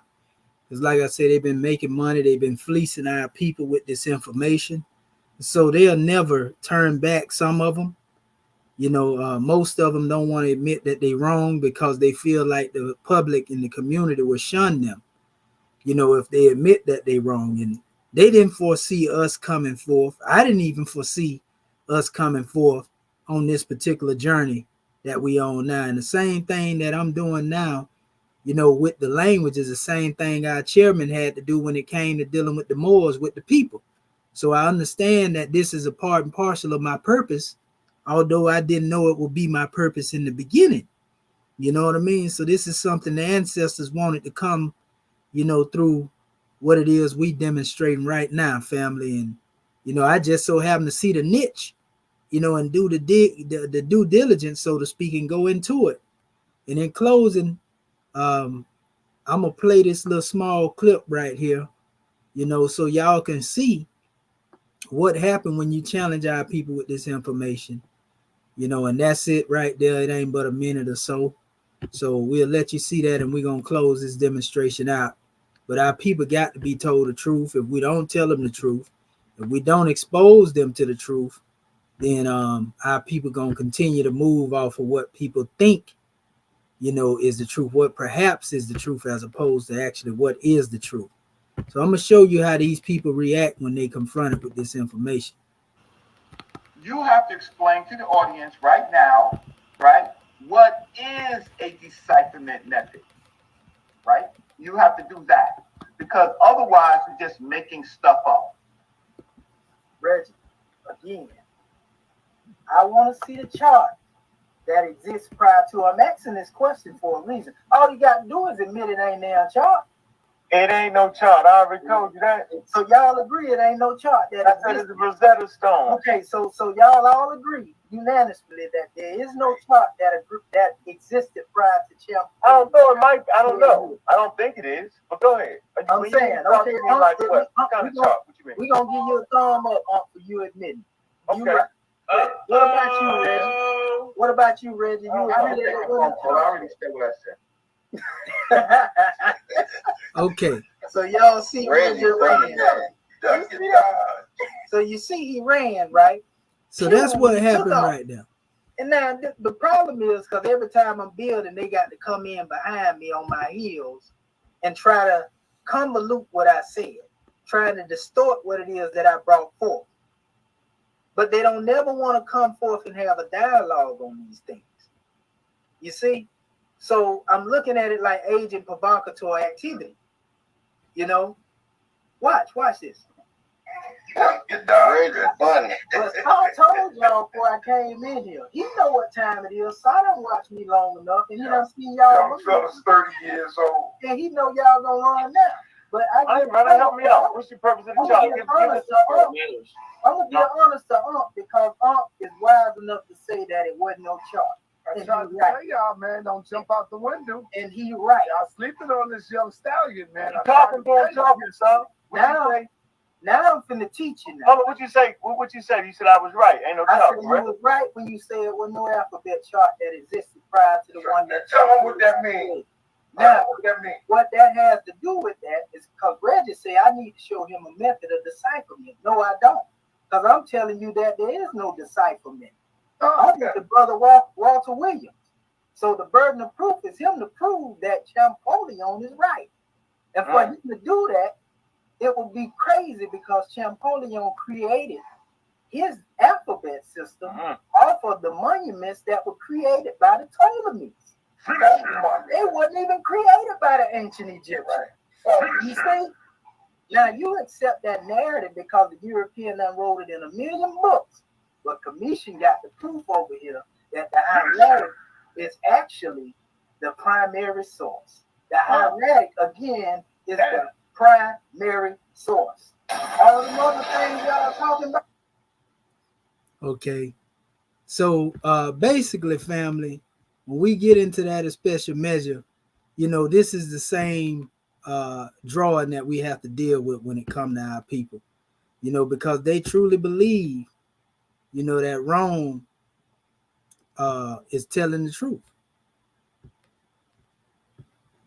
Hold up here. Let me do my little trick because I see it look like I'm kind of make sure this demonstration ain't stuck. see here. Okay, can you hear me, Morris? Ken? Look like Islam. okay. So I'm froze. So that's all right. But y'all heard what was necessary to be heard, and so that's what I'm saying. We constantly dealing with, you know, those who are trying to push that narrative, and you know they challenging me. I'm not challenging these brothers because that never been a part of my style of teaching our people, because I don't have nothing to challenge our people on. My methodology is trying to show our people where we want at.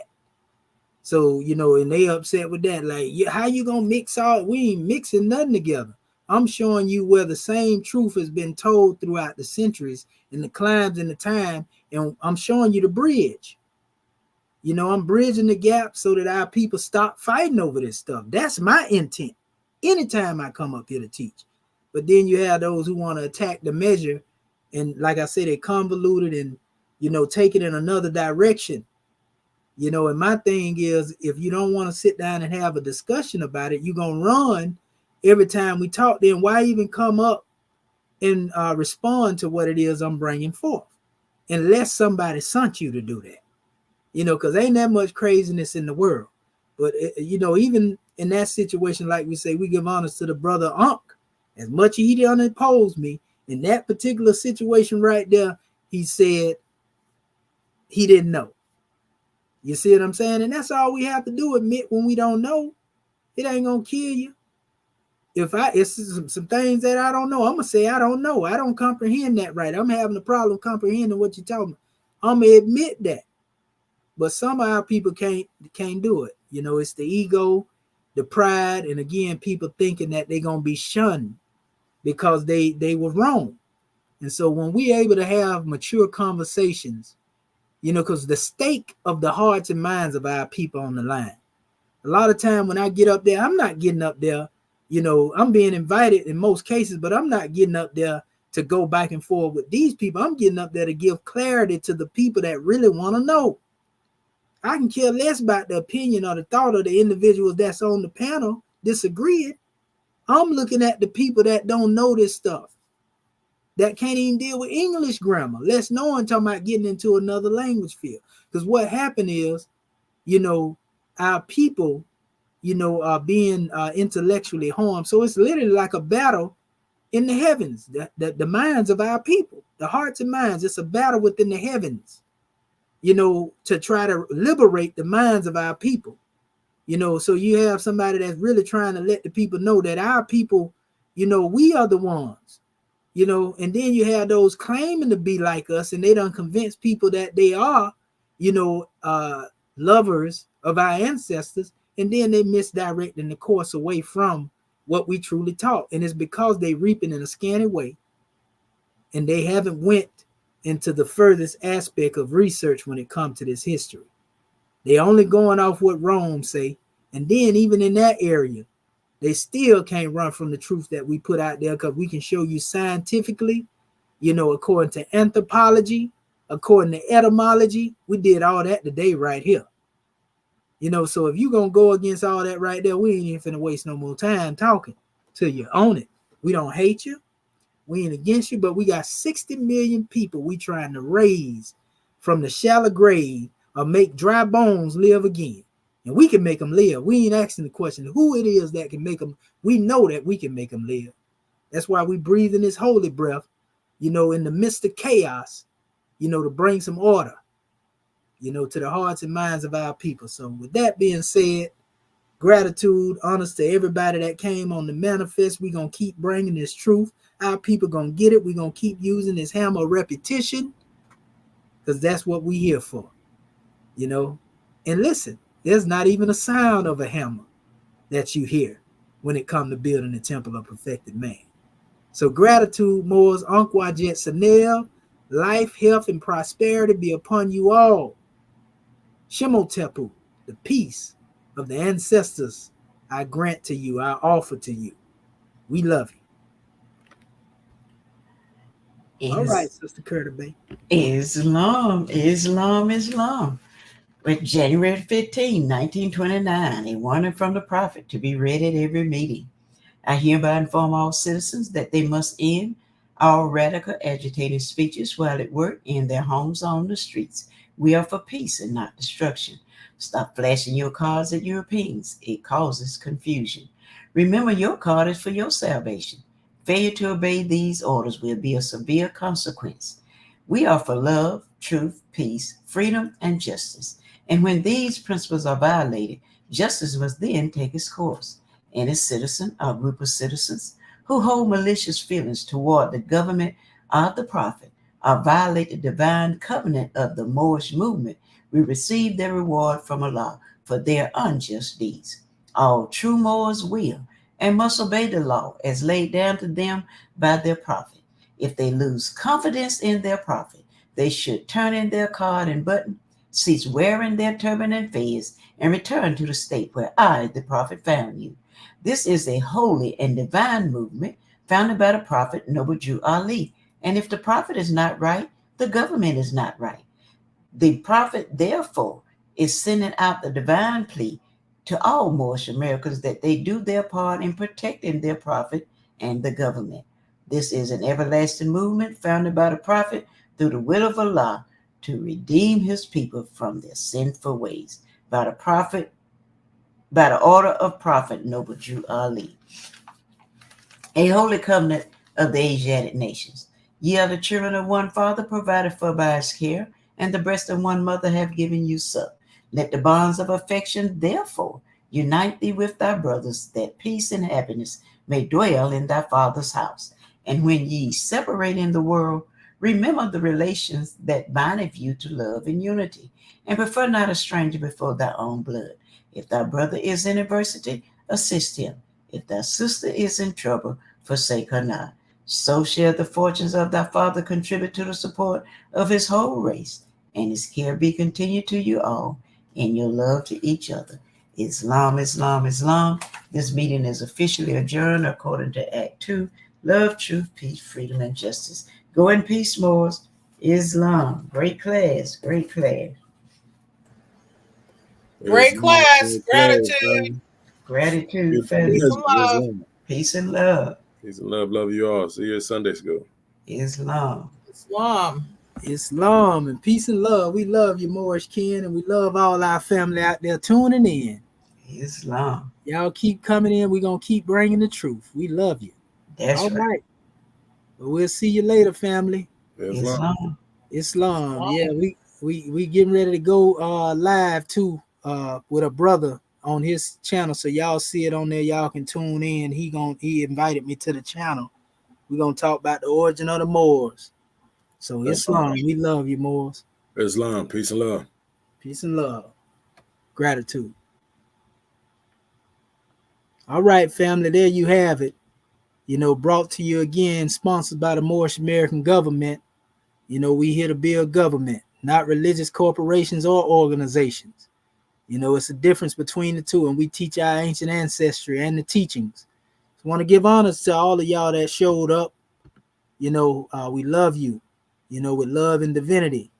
You know, honors to the brother Yaqub El Hamid Gamble Bay, Noble Brian, honors to you. Gebri, I got to get that name right. Exabahir, you know, forgive me if I butcher it. I'm trying to get it on point. Sister Sakina Ra, Niambi, Keys, you know, honors to all of you. And we hope that this adds on to what it is you have. This is just an entry into dealing with the alphabet, you know, and of the Demotic, what we call the second Inshet properly. And we will be going further into this, you know, lesson by lesson. So the more you know, the more you grow, you know. And so we're not here to try to just throw the whole age of enlightenment on our people in one class. We take it a bit at a time so that our people can digest it better. And at this level, you know, we come from the professor degree so that our people don't have to worry about a teacher is one that's going to hold your hand along the way. Nothing wrong with that either, because our master teacher's done that with us. But, you know, a professor is one that's going to give, you know, you the information, and it's up to you to find, you know, and further the information. That's where you become one that's demonstrating autodidactism. You know, self-learning is what we're dealing with here. So it's not just knowledge that's in the possession of one individual, but if we can get everybody building in the each one teach one degree, then, we have a whole bunch of scribes, so this knowledge never get lost again. So this is where we at, family. We trying to give you truths that they've been hiding from you. You know what I mean? And our brother Mustafa Gadala, you got to get his book on the Egyptian alphabetical letters of the creation cycle, because he shows you, he demonstrates, he emphasizes exactly what it is that the Europeans have been doing when it comes to this language. So we just want to say gratitude, peace, love, and law at all costs. And we love you, family. See you in the next session.